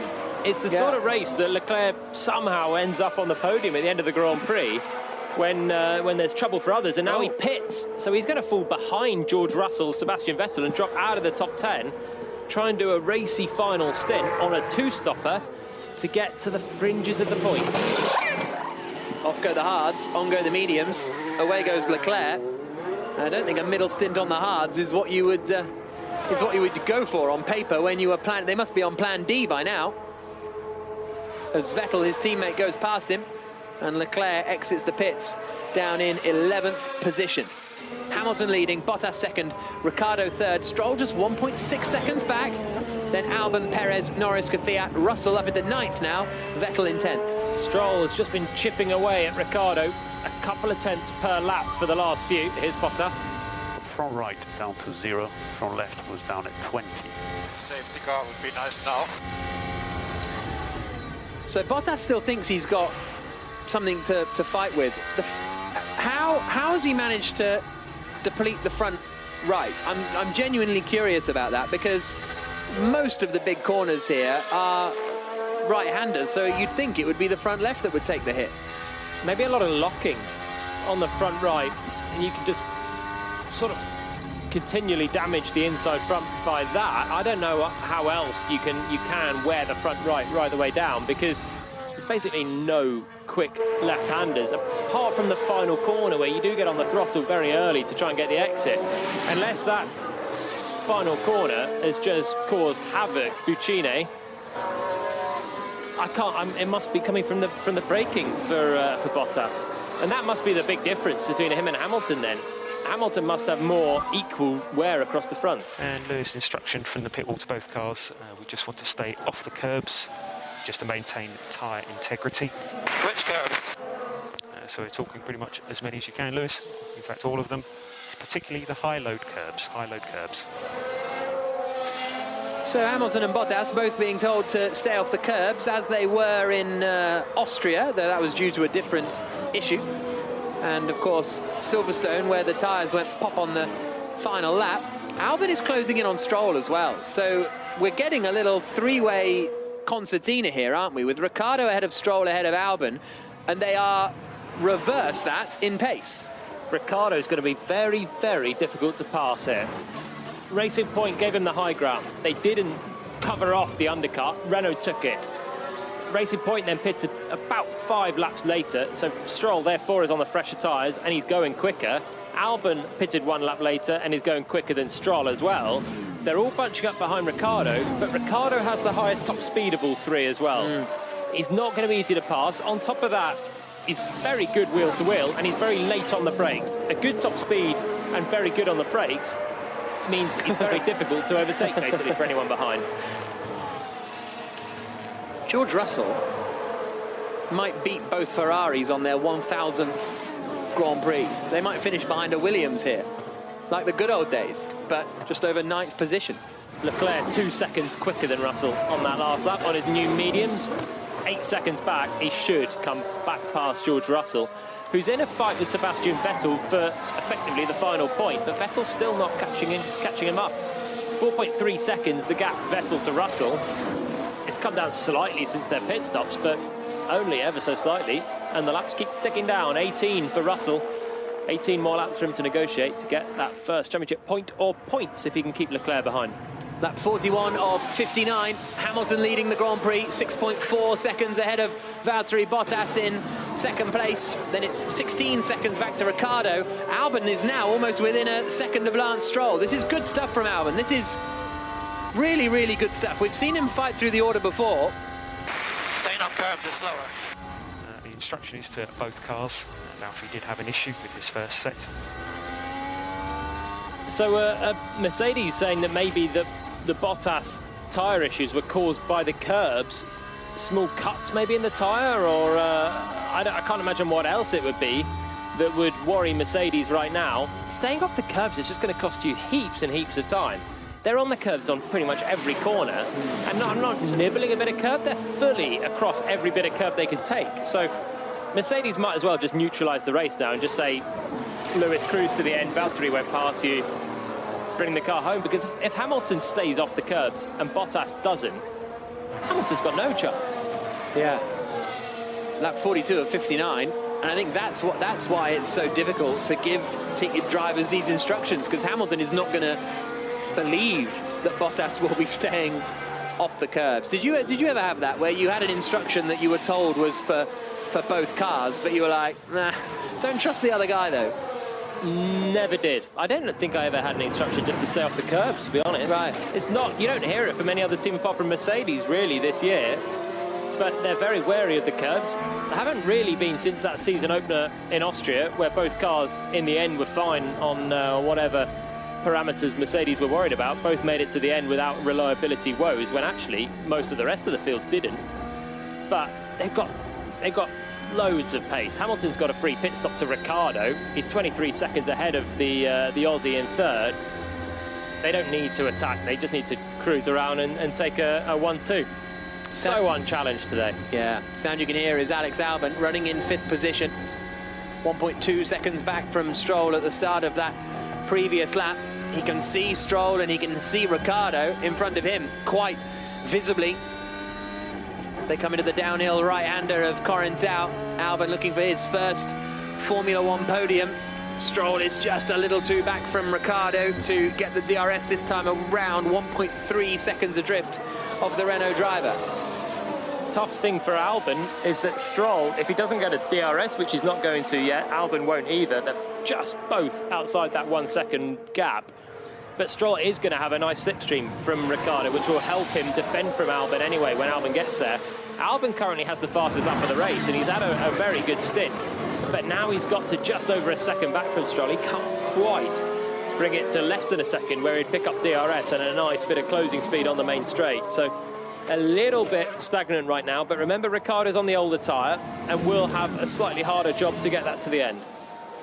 Stroll running in 4th behind Ricciardo as Ricciardo dips a couple of wheels in the gravel. Albon chasing them both down in 5th, Jenny. Yeah, and Alexander Albon's engineer, Simon Rennie, just saying to him, like, come on, you can do this. You're doing a good job so far. You can go and get them, both of them. So he's trying to Someone's off, and in the gravel, and I think it might be Stroll. The Racing Point has gone off at Arrabbiata 1. It's beached in the gravel, might even have hit the barriers. Meanwhile, the two Ferraris are fighting with each other. Charles Leclerc goes to the outside, and the safety car is deployed again. Safety car again, Stroll in the gravel, just heard a little squeal of tyres and a little bit of kicking up of gravel, and Bottas pits. Bottas pits. Hamilton does not pit. That is a very interesting move for the lead of the Grand Prix, and a very un-Mercedes move for the lead of the Grand Prix. Can Hamilton pit on the next lap? Will he catch the safety car?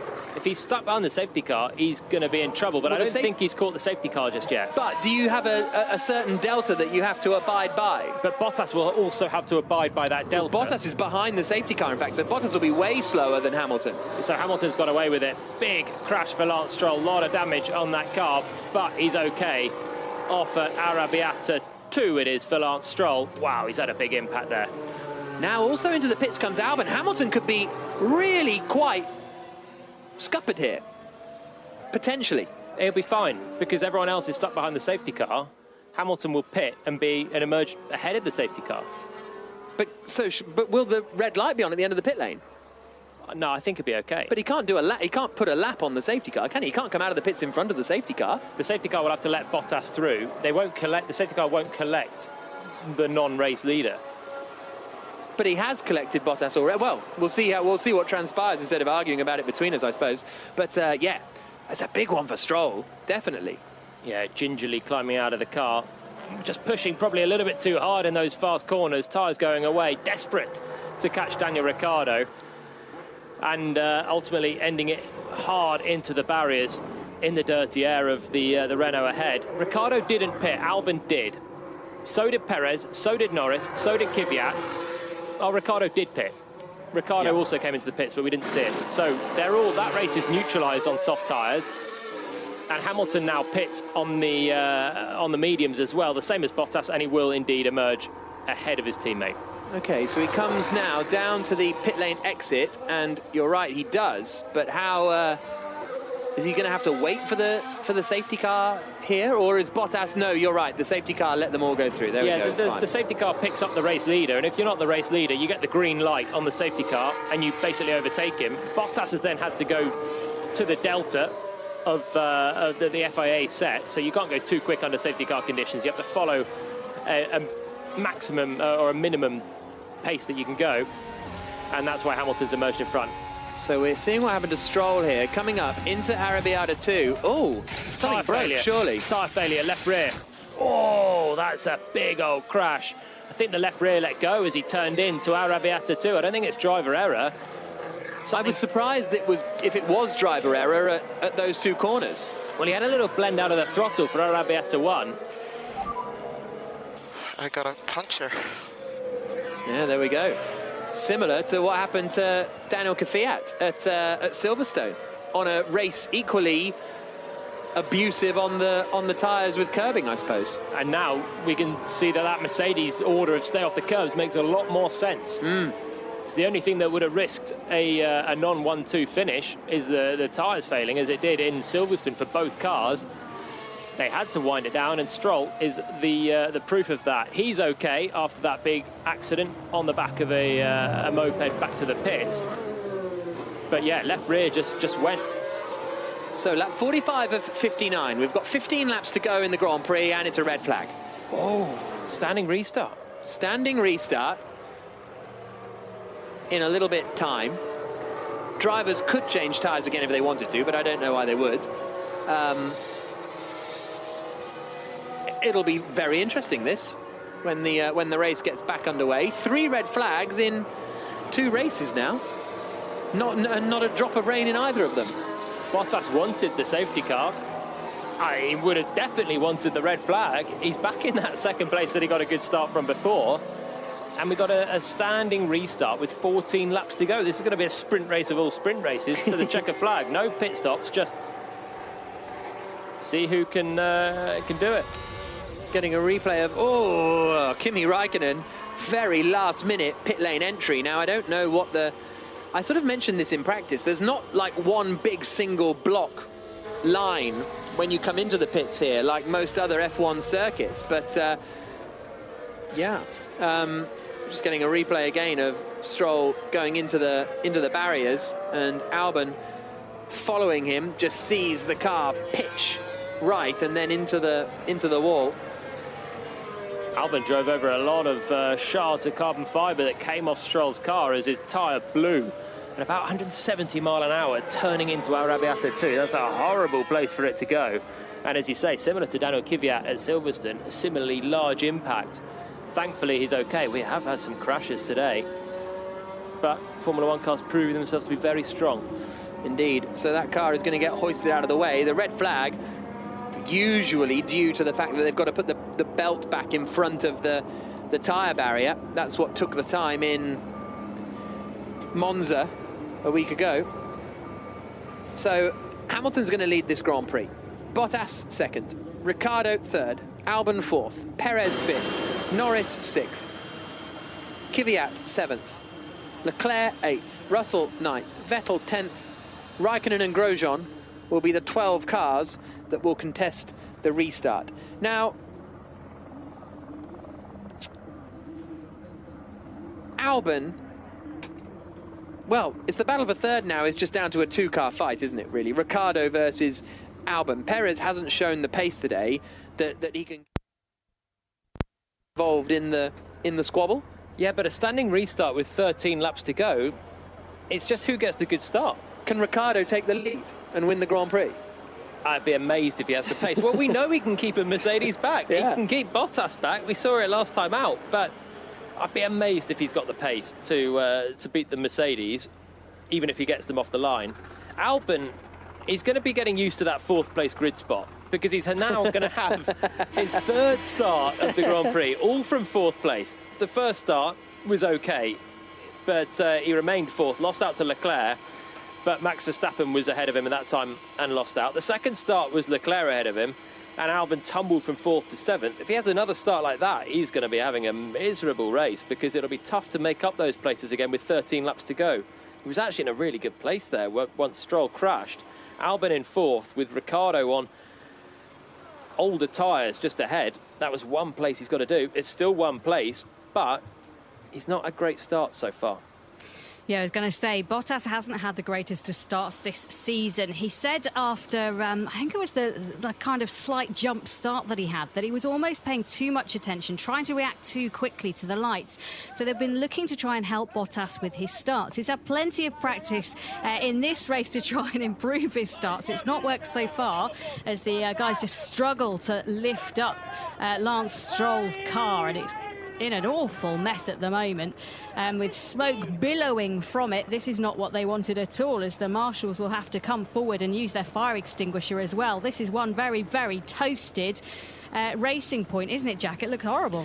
Yeah, it's still smouldering away, isn't it? And it's interesting, that's the first time I've seen what you were talking about earlier, about the slightly narrower crash barrier sort of exit points. And it's quite surprising that they still have cars race at Mugello. It's not like it's only bikes, so you'd think you'd still make it big enough for cars. It is big enough, but yeah, the car's quite properly narrow. caught fire. Yeah, Stroll's car is ablaze, smoke billowing out the back of it, and that's why the marshals suddenly started yelling, because car just caught fire.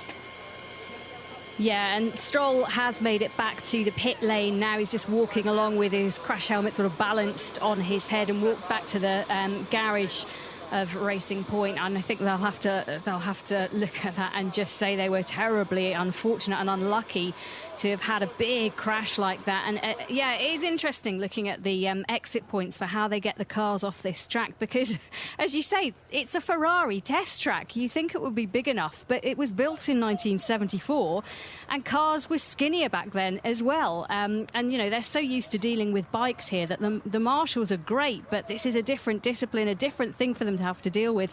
And the fire extinguishers, I mean, there are multiple fire extinguishers now going into where that Mercedes engine is, the radiators and all of that, with, you know, there's just white foam everywhere, still smouldering, coming, and smoke coming off of that power unit. And these are complex cars. It's not like the old engines. These are very difficult hybrid cars, engines and power units, and they are difficult to cool down when you don't have the proper facilities around you. And a fire extinguisher, useful, but not doing a whole lot. Well, I think the marshals, I would imagine, are the same marshals that do the Italian Grand Prix, most likely, and also Imola. They've probably done a lot of Imola. These marshals, you tend to see them around at all various circuits. I don't think they'll have got the bike lot in, because the bike marshals tend to be actually a different kind of bunch from the car racing marshals. But Hamilton out of the car now, just giving his nose a little scratch and an itch. And Virtual Statman on the old Twitter says he thinks this will be the third time in F1 there's been 3 standing starts, after Austria 1987 that had 2 huge crashes off the start line, and Belgium 1990. There we go. Not that no, it's a stat that doesn't really mean anything, but there we go.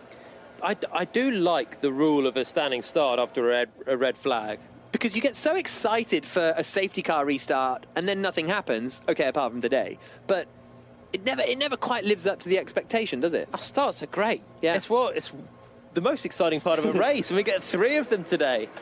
The number of cars in the race just keeps getting less and less. Actually, Stroll was the first retirement since the carambolage of earlier on. 12 left in the race. George Russell will start this mini race in 9th position.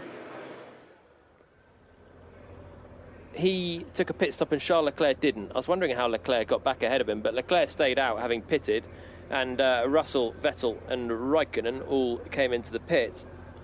Only 2 losers today, really, in terms of no points for those tail enders, and right now it is the tail enders of the Alfa Romeo of Raikkonen and the Haas of Romain Grosjean. So, red flag still. The marshals getting rid of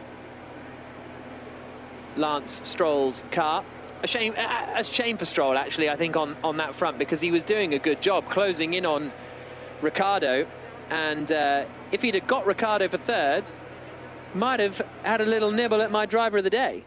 But here we are. His tyres blown and he's in the wall.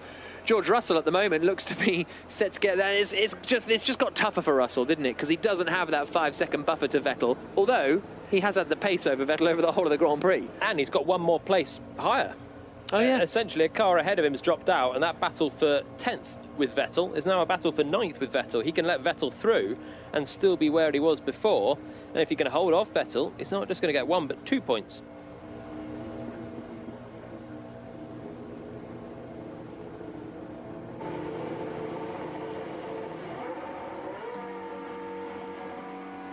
It's a red flag, Steve. You'll never believe it. It's our second of the day, and after a big start line crash earlier on, a safety car came out. At a safety car restart, there was a big crash that brought out a red flag. Then the race got underway. Hamilton is leading ahead of Valtteri Bottas, but Lance Stroll's just had a big accident. Another red flag has come out. So we'll have 15 laps of racing when the race restarts in, I would guess, about 15 minutes' time. And Hamilton is leading, Bottas second, Daniel Ricciardo is third for Renault, Alex Albon is fourth for Red Bull, Sergio Perez is fifth for Racing Point, then it's Norris, Kvyat, Leclerc, Russell and Vettel, the rest of the top 10. Only 12 cars still in this Grand Prix. Action-packed is the right word for it, Jolyon. It's been a great race all the way through. The Mercedes have been just cantering away from everyone. Lewis Hamilton went around the outside of Valtteri Bottas at the last start, and those two have just been in command. Hamilton's had it pretty easy, to be honest. Bottas not able to fight, although he'll get another chance now with another start to get back ahead of Hamilton in what will be basically a 13-lap contest to the flag. The race for third has been great, and it's still going to be great, with Daniel Ricciardo in the Renault, looking for Renault's first podium since returning in 2016. Ricciardo's not had a podium for 2 years, was a front runner, has won 7 Grand Prix with Red Bull, and now he's got a great shot at getting that podium by holding off the Red Bull driver behind him, Alex Albon. Hamilton did have this race under control. Less so now? Oh, yeah, he's got no control on it now, apart from getting a good start. It's going to be tough for him. He's been in this position before, been on pole position, and Bottas beat him down to turn 1. Then Bottas was on pole. Hamilton swept around the outside at turn 1. So far, the man that started second has come out in front. The man that starts second now is Valtteri Bottas. So we will have 15 laps of racing when we get back underway on the BBC Sport website at the Tuscan Grand Prix. Hamilton leading at the moment. Yeah, so just having a look at the stewards' decisions. So right at the start of this race, which feels like about 3 days ago, there was a pincer movement between cars 7, 10 and 8. And car 33, which is obviously Max Verstappen, was in the middle of all of that. So that's sort of front of the race incident that happened. And you'll be pleased to hear there is no further action for any of the cars involved. So no, not for Max Verstappen, for Pierre Gasly, Romain Grosjean, or car number 7, which is Kimi Räikkönen off the top of my head, but that one hasn't come through. Yes, I was right. And there's also been a summons for Kevin Magnussen to go to the stewards for the restart incident. So he will be going to see the stewards, which are headed by Gary Connolly again this weekend, and he will have a chat with them about the incident on the start line, which was a really messy, horrible start. And it's Mika Salo who is the driver representative this weekend.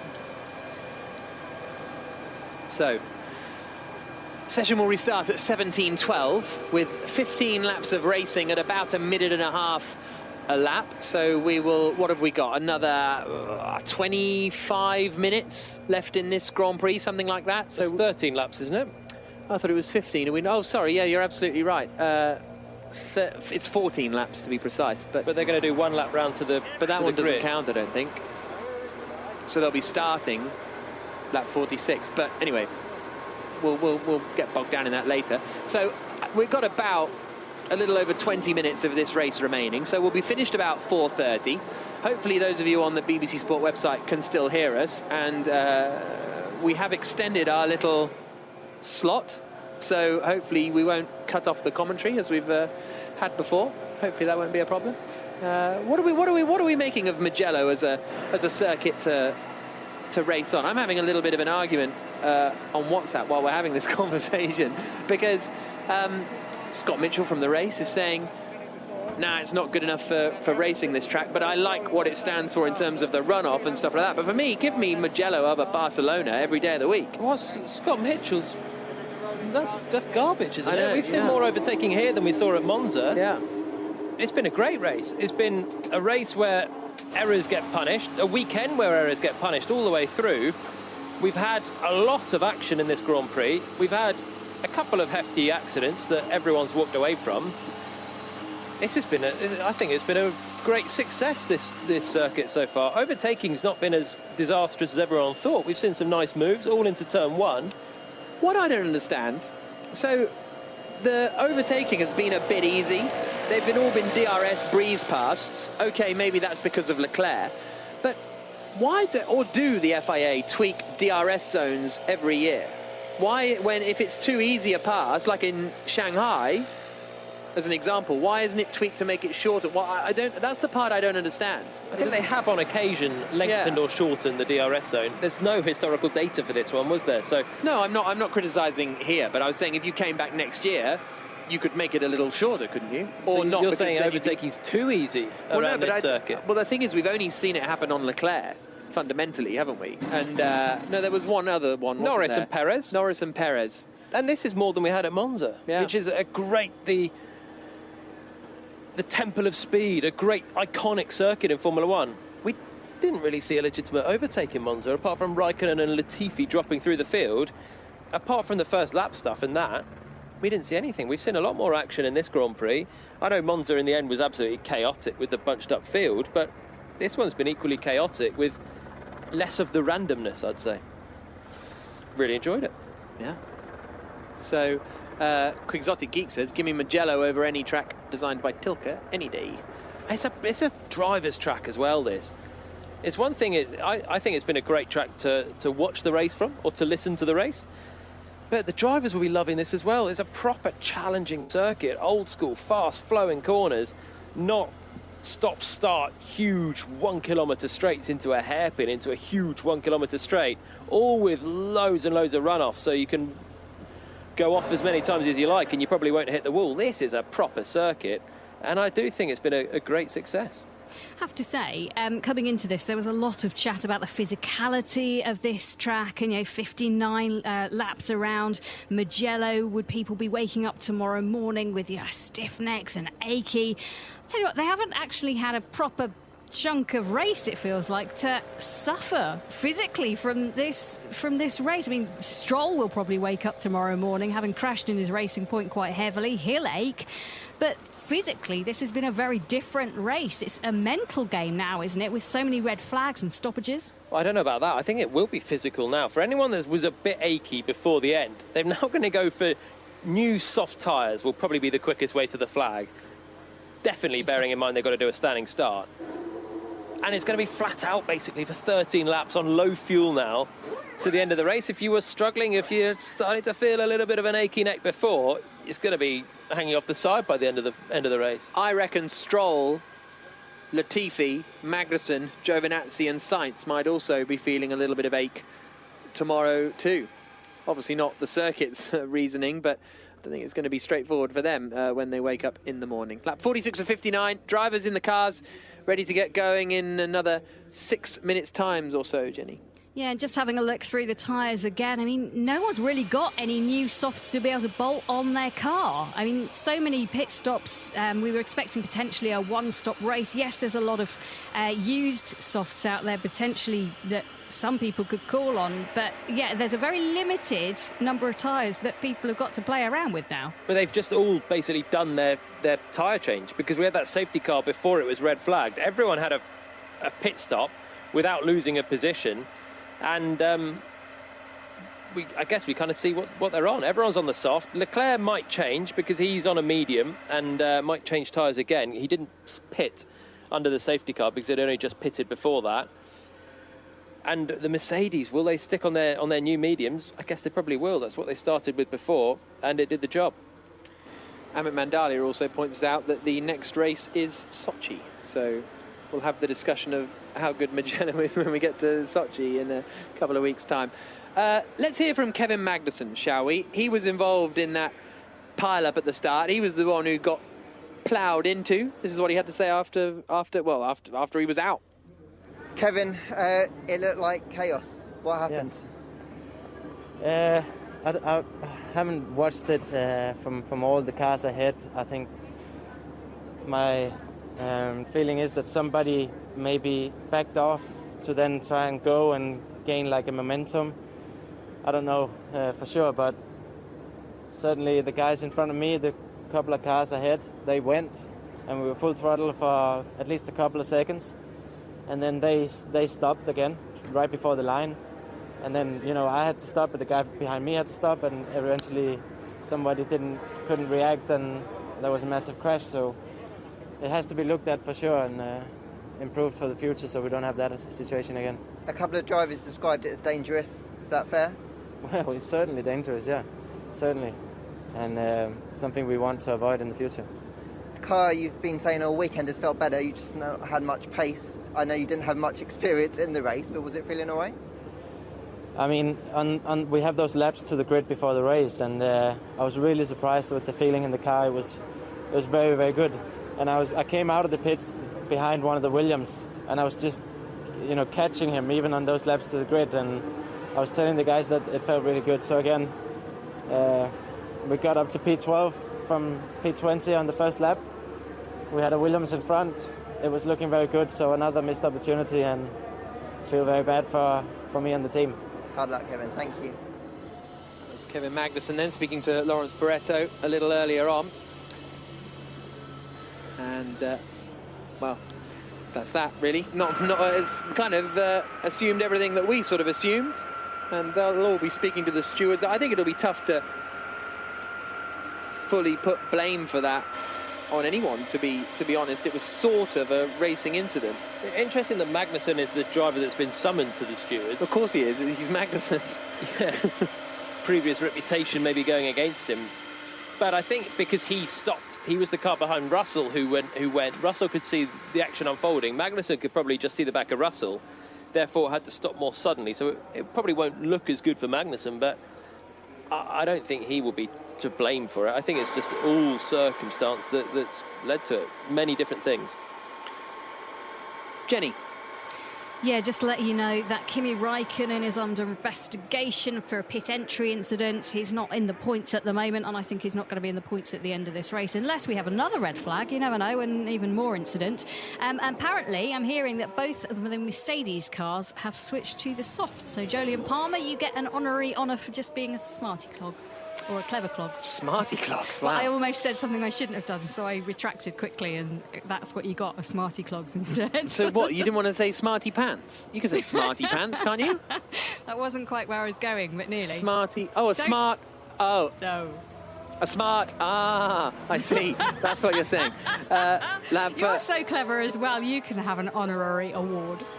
Well done. Let's not dish these honorary honours out willy-nilly. No. Grosjean in his smart Haas is out on the circuit now because he and Raikkonen look like they've got to go out and get a lap back. We saw that pit stop infringement actually for Raikkonen, and like I say, it just depends where they define pit lane entry. It was not dissimilar to Hamilton in Hockenheim 2018 when they had the in and out kind of thing, and he kind of cut into the pit lane too late. So probably a pen coming for Raikkonen, to be honest. But 5-second time penalty, I'd imagine, for Kimi, which is really tough when there's only 2 drivers out of the points, and if anything happens, he's got a chance to get in there. 5 seconds with 13 laps to go, or 14 laps to go.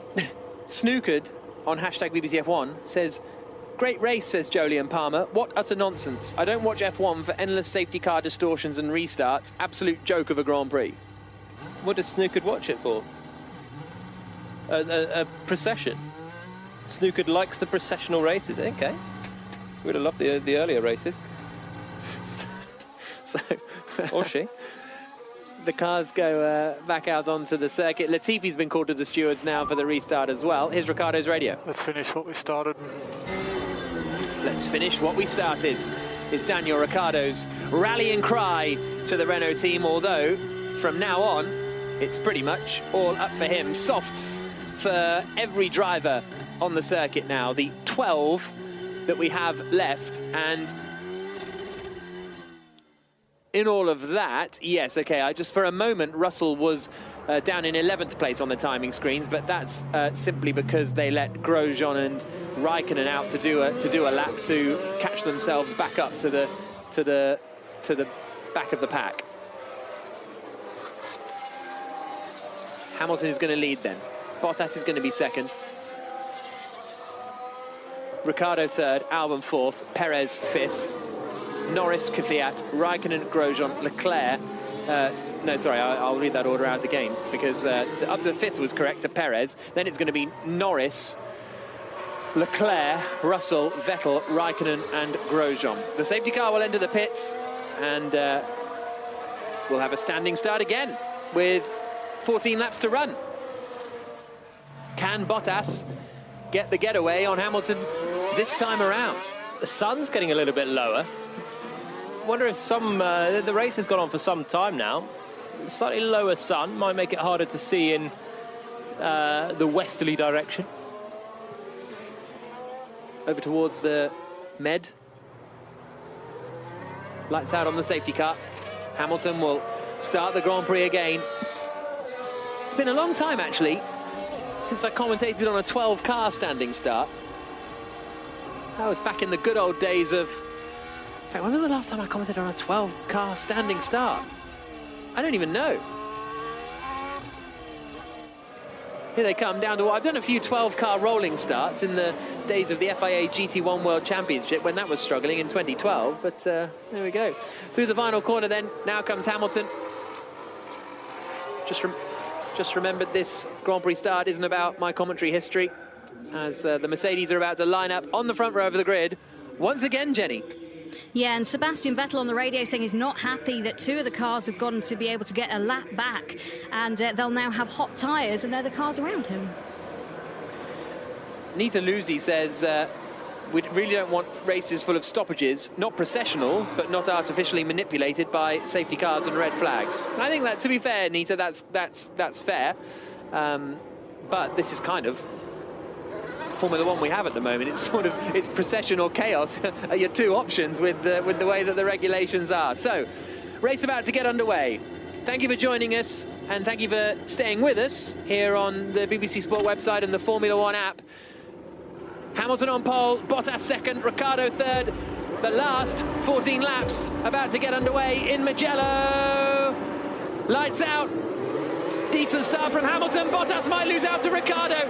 Unbelievable. Daniel Ricciardo up into second position on the charge down towards turn one. He's trying to defend from Bottas. He goes to the outside. Bottas sends it in, but can't do anything about the Renault.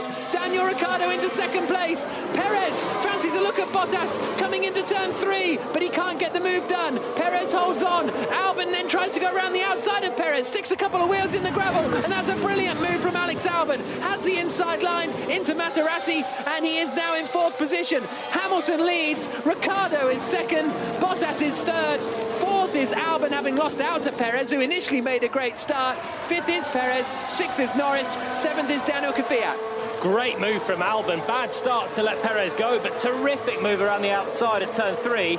Really bad news for Russell, down in 12th place, and now he's lost a load of places at the start, and just a few more to get a few more laps to get the places back to get that point. Raikkonen's been given a 5-second time penalty for that crossing the line at pit lane entry. Now Bottas has got to try and make the move on Ricciardo. Why can't I figure out why Raikkonen and Grosjean are ahead of the Ferraris? Were they anyway? Or did they get lucky when the safety car came out? The Ferraris must have dropped back as well. The Ferraris, and Vettel was complaining that they would have had hotter tyres because they've done a faster lap to catch up the pack, and that'll be how it happened. Here comes Bottas, looking to the outside as they come down in towards San Donato at turn one. Hasn't got the DRS yet, sends it all the way around the outside of Ricciardo, and Bottas makes the decisive move, does get up into second position. Albon still ahead of Perez in the fourth position battle. Only just. The side-by-side they were through turn one. I don't know how that happened because it looked like Albon should be ahead, but Perez had a huge run at Albon around the outside at turn one, and Albon just managed to shut the door on the exit. So now we're back to as we were, really, with the top 6, 7. Lap 48 of 59 in the Tuscan Grand Prix. We're getting a replay of what happened. Perez sent it to the outside of Albon, tried to go all the way around the outside. That was smartly done from Albon, just ran Perez out a little bit. It was a nice try from Perez, but really good defence there from Albon. Just ran Perez towards the outside of the road, and Perez had to back out of that one. So Albon keeps 4th place, and now he's back in that fight for 3rd. The Mercedes are gone again.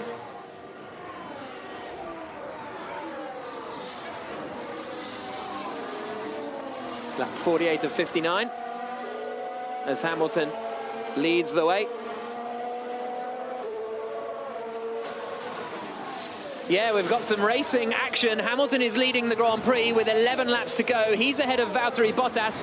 Bottas initially lost 2nd place on the restart to Daniel Ricciardo, but Ricciardo running in 3rd is now under big pressure from Alex Albon in the Red Bull. Ricciardo looking to take Renault's first podium since they rejoined the series. Albon looking to take his first podium of all time. We're still on the BBC Sport website. Thought Albon was going to get it there, but DRS wasn't enabled that time round. It is for the next one, though, and I think if Albon had DRS there, Ricciardo would have been under big pressure. Straight race now between Albon and Ricciardo, maybe with a hint of Sergio Perez if anything happens between the two for that 3rd position. Just getting a replay of what happened at the start to Leclerc then. So he went side by side with Raikkonen. Raikkonen went around the outside of him. And how did Grosjean manage to get through? He sent it to the outside of Vettel. So it must have been a slow start from Russell then, in all of that. He must have just dropped back at the start because he wasn't anywhere in that fight when we just saw the replays there. No, he must have lost it into turn 1, and then both Raikkonen and Grosjean, very opportunistic, up into the top 10, passing both Ferraris. Raikkonen has been handed that 5-second penalty though, so Kimi from 8th position could lose it all unless he can gap the cars behind. Hamilton leading with 10 laps to go. Charles Leclerc is about to pass Romain Grosjean for 9th position. Goes to the outside on the run into San Donato and makes the move stick.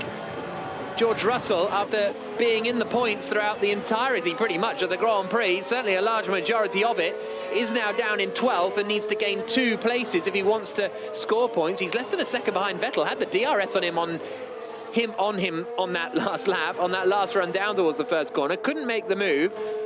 They might both be able to get past Grosjean, and Russell might be able to get past Vettel, but it's a tall order with 10 laps to go. He's only got to make 1 place. Okay, Kimi, we have now 5-second time penalty that we will serve after the race. For what? So they will add 5 seconds to your time after the race. For crossing the line on pit entry. A little bit of a miscommunication there, and Raikkonen not too impressed. Right, here comes Albon then again on Ricciardo for 3rd. This is going to be a tough fight for Ricciardo to keep Albon behind, but if anybody can, Ricciardo can, as they come across the line down towards turn 1. But Albon is super close to the back of the Renault here. The rear wing opens, the DRS enabled. Albon will sweep past Ricciardo, surely here to the outside. He doesn't get all the way alongside though. Ricciardo tries to hang it out. Albon goes all the way around the outside at turn 1. Lovely move, lovely racing. Albon up into 3rd place, and if he gets the podium, he deserves it for that move. That was a great move. Ricciardo did not make that easy at all, but Albon just committed around the outside, and he's made that one stick up into 3rd place. And since this restart, he's really able to use that pace. Couldn't really make a lot of inroads on Stroll or Ricciardo before, but now the Red Bulls come alive, and he's up into 3rd place. Really strong stuff then from Alex Albon. Up into 3rd, Jenny, looking for his first podium. Yeah, and he's getting the hurry up from his team as well. Simon Rennie on the radio saying, come on, Perez is getting to you as well. Perez is catching you, so they think this is game on. Let's go. And the Red Bull mechanics went absolutely mad when that happened, and you get the feeling that they, you know, Albon's a lovely guy, and I'm sure all of the team want him to do well. That was real. That was like he overtook for the win there. Yeah, this is, remember, for his first podium. He's been in this position before, in Brazil last year, in Austria this year, and he's been on the outside on a corner exactly like that and been hit into a spin. And I did wince as Ricciardo tried to defend and send it in deep from the inside, but this time Albon made it stick. Ricciardo was fair on the inside, and really great work for Red Bull, great work for Albon tough. That's really tough for Renault and Ricciardo. Here comes Russell now. He's going to overtake the Haas of Romain Grosjean. He'd have done that easily without DRS. He gets DRS, so he breezes in front of the Frenchman and gets up into 11th spot. Just over a second behind Sebastian Vettel. Not impossible for Russell, but tough. And 5.5 seconds behind Kimi Räikkönen, who's still up in 8th. That's the fight now for Russell, is either can he pass Vettel or can he stay within 5 seconds of Räikkönen? One or the other will give him a point.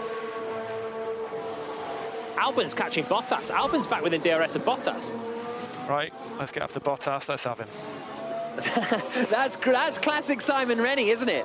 And maybe that's what you need. And if Albon here can get Valtteri Bottas, that would be quite remarkable, really. Oh, he's sliding and twitching all the way around the right-hander of Corintao, and he's going to be not quite, I don't think, within DRS range this time around, but it's not impossible here for Albon to get second place. He's suddenly come alive in this race. He was doing okay before with his overtaking, but on the soft tyres, the Red Bull is absolutely flying, and he is now within a second of Bottas, but unfortunately he wasn't, just as the DRS was the detection point. So if he can stay here, next lap, he will have DRS to try and pass the Mercedes of Valtteri Bottas for second place. This is a really great drive all of a sudden from Alex Albon, and this is, I think, the sort of frustrating thing with Albon, isn't it, is that you get these little flurries of really good stuff. His charges through the order last year when he had to take his Red Bull engine penalties were really impressive, but to turn that into sort of a consistent front runner scenario in inverted commas is something that he hasn't quite been able to pull off yet. Bottas is now a second and a half up the road from Albon. In just one lap, Albon is 2.5 seconds clear of Daniel Ricciardo. That battle was won, and then he's just gone to really bridge the gap. No chance Ricciardo can come back now to Albon. Now it's just whether Albon can catch Bottas, but Bottas has just got the hurry up as well. And he's now just 1.4 seconds away from Hamilton, who's going to have to hurry up as well. So Albon's putting pressure on both Mercedes. If they've got any reliability concerns, then they can't afford to dawdle and stay off the curbs anymore, because Albon is charging. Lap 53 of 59. As I say that, Hamilton comes across the line to start lap 54 of 59. All of a sudden, Bottas gets the hurry up and sets the fastest lap at the Grand Prix. So Albon suddenly 2.2 seconds back from the Finn, who suddenly found some pace to go quicker than Hamilton by 1.3 seconds. It shows how much Mercedes are just managing the race, really. They didn't think they were under any threat. They haven't been for 54 laps, and now suddenly Albon was catching them and almost within DRS range of Valtteri Bottas. With that in mind, Bottas then 1.4 seconds quicker than Albon on that last lap, and has the provisional fastest lap of the race, which will be a point towards his World Championship challenge. Admittedly, Hamilton is looking set to extend that gap by 6 points, so 47 add 6 is going to be, what, 53, as they come into the right and the left at Scarperia and Pelagio, and then over the crest of the hill and down into turn 12. Lewis Hamilton continuing to lead. Valtteri Bottas still in second place. Albon in third in the Red Bull, doing a great job. Got past Daniel Ricciardo with an excellent overtake. Is now in third place, and the British tyre driver looks set to take his first ever Formula One podium. Looked like he might close in on Bottas. That attack has waned a little. Hamilton across the line to start lap 55 of 59.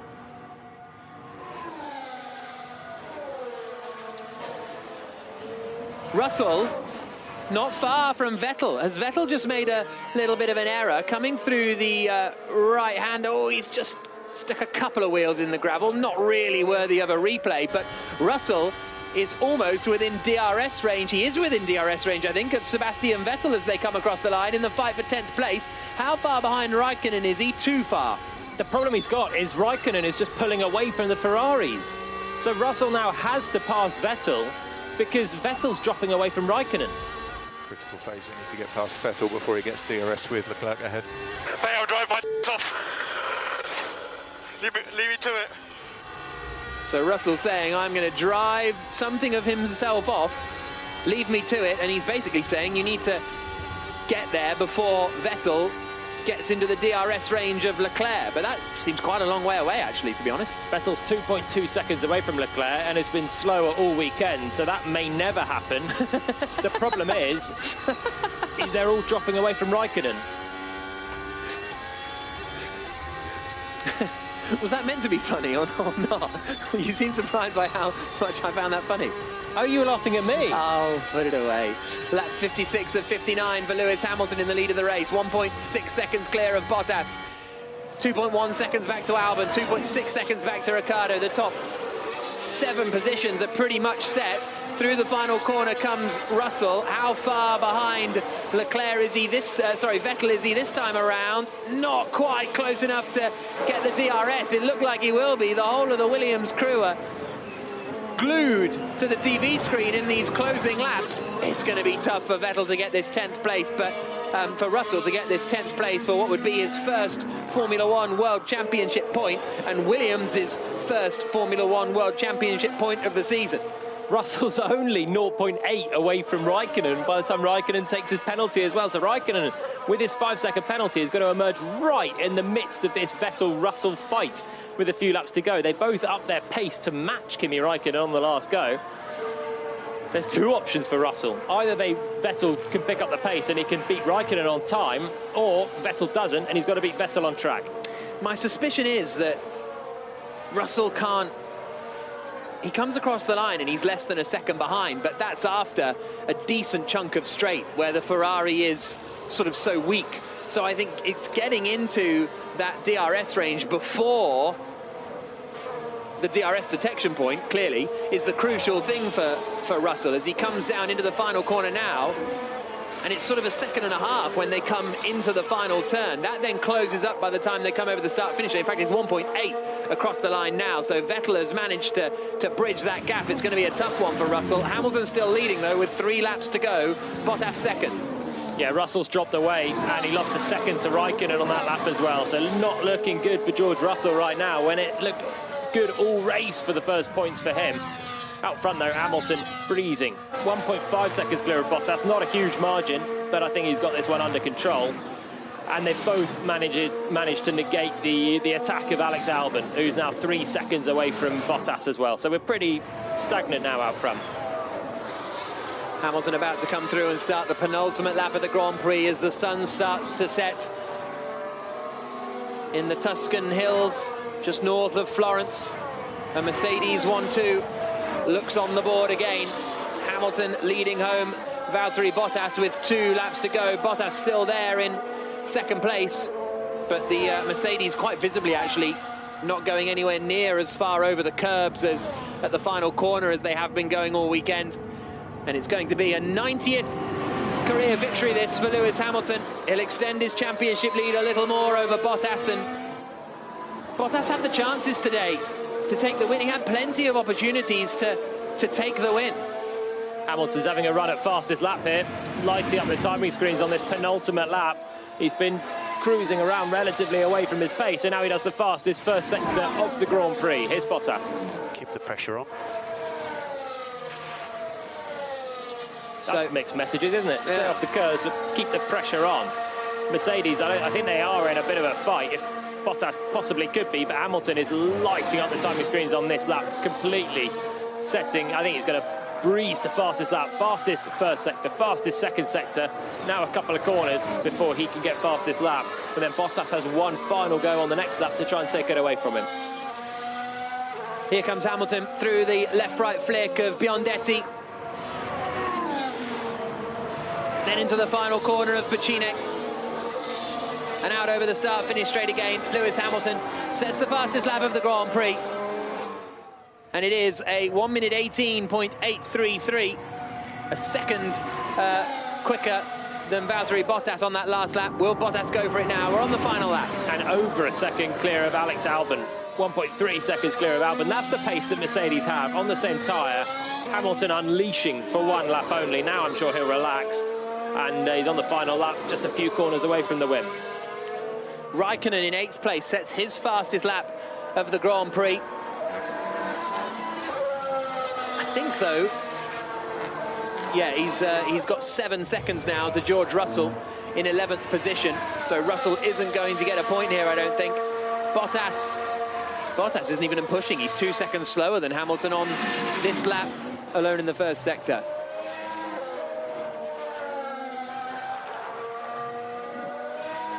Lewis Hamilton is on the final lap of this race. It's lap 59 of 59, and what has been a very long afternoon. The race started some 2.5 hours ago. There's been 2 red flags. There's been multiple safety car periods, but none of it appears to have fazed Lewis Hamilton, who swings through the final corner now at Buccine and is going to extend his championship lead even further over his teammate Valtteri Bottas. A 90th Formula One career victory for Hamilton as he comes across the line and wins the Tuscan Grand Prix. Mercedes with a 1-2, and third place for Alex Albon, the young Red Bull driver, half British, half Thai, comes across the line in third place for his first ever podium in Formula One. Ricciardo finishes fourth, and a shame for Ferrari on their 1000th anniversary race, their 1000th Formula One Grand Prix, only 9th and 10th. Miserable for them. George Russell just missed out on the points in 11th place for Williams. Hamilton wins in Tuscany.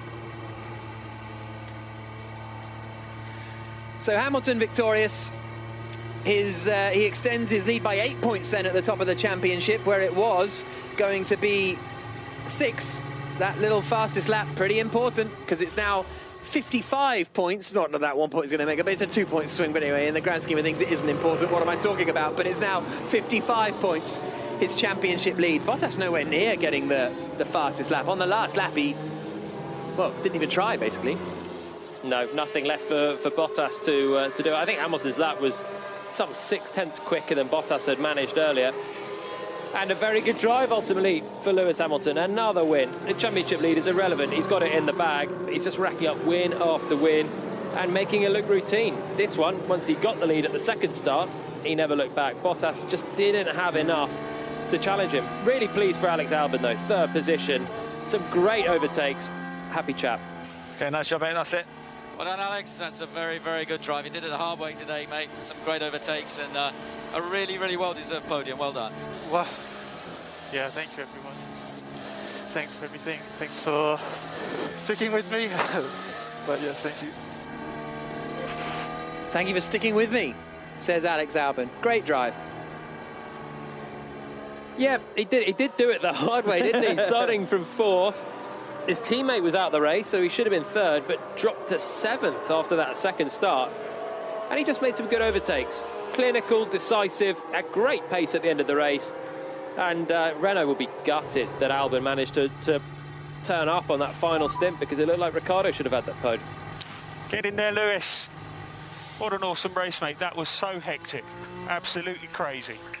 But wow, kept you cool, kept on it. Good man. Damn, guys, that was tough. Great job. Fantastic work, everyone. No, it's not easy running up and down the pit lane, but I appreciate you guys. Not easy running up and down the pit lane, referencing the fact that Mercedes are basically the first garage in the pit lane, and every time that there was a red flag, Hamilton being the leader, or Bottas being the leader, had to go down the end of the pit lane to have their cars worked on. And it's true in the reverse as well, isn't it? The teams at the end of the pit lane, like Williams, probably had to go to the back of the pit lane to work on their cars. So you want to be a midfielder in a red flag, don't you? Just right outside the garage. The truth is, that's as hard as it got for Mercedes, though. A couple of jogs down the pit lane, they did everything right. They had no competition at all after Max Verstappen didn't really properly start the race. He got a great launch off the line. Could have really threatened Mercedes, I think, today, given Albon's pace. But in the end, his retirement gave the team an easy run. The drivers pushed each other hard, but Hamilton under control the whole way through. So the finishing order: Lewis Hamilton winning, Bottas second, Albon third, Ricciardo fourth, Perez fifth, Norris, Kvyat, Leclerc eighth, ninth for Kimi Raikkonen after his time penalty, 2/10 ahead of Sebastian Vettel. So Vettel missing out on ninth instead of 10th by 0.2 of a second. I'm not certain he will care at all. George Russell 11th. He will care that he managed to that he just finished outside the points without that last red flag. I think they'd have had a good haul, Williams, and maybe got up ahead of Haas and Alfa Romeo in the championship. Romain Grosjean completes the 12 finishers. Stroll, Ocon, Latifi, Magnussen, Giovinazzi, Sainz, Verstappen and Gasly all retiring from the Grand Prix, Jenny. Yeah, what a race that was. So, championship-wise, 190 points for Hamilton, Bottas 135. Verstappen didn't pick up any points, so stays on 110. So the top three don't change, but then Norris jumps up again to 4th place, and Albon in 5th place with 65 and 63 points, and Ricciardo on 53 points. That's the top 6 in the championship. Whew, take a breath and pause. Feel for Stroll in that one, because what, is he now behind Ricciardo? Yeah, Stroll's tumbled down, so Stroll stays on 57 points. Oh, so he's ahead of Ricciardo. Apologies. Sorry, I thought he was on 47. But yeah, but still, he was on for a huge haul today, Stroll, and nothing to do with him that he ended up in the wall. Good luck last week, bad luck this week for Lance Stroll. It evens itself out over the course of the season. You win some, you lose some. That's why we have Palmer as our expert summariser, for wonderful cliches like that. Hamilton, sitting in his car, takes off his helmet, just mops his forehead down with his balaclava, which feels kind of counterproductive, and then hauls himself out of the car, and for the first time in a long time is able to wave at the fans that have come to cheer him on. It's great that there's fans back, but it is sort of like he's just won a club race or something, because there's like 1,000 or something. You'd get a bigger applause winning a British touring car race, wouldn't you? But great to have fans coming back into Formula One to watch the action unfold. And Lewis Hamilton then will he's been in the car for quite a while actually, so he's quite a long way behind the other two, Jenny. Yeah, just to say that's the 100th win for Mercedes in the modern era, quite incredible. And only Mercedes and Ferrari actually getting 2 cars across the finishing line in that one. So at least Ferrari did achieve something on the level with Mercedes. Yeah, that is some straw clutching, isn't it? So 8th and 10th for the 2 Ferrari cars at the end of that. So let's hear from our top 3. I think we're going to be starting with Alex Albon. They're going to be speaking to David Coulthard down in Parc Fermé after Lewis Hamilton's 90th Formula One Grand Prix victory.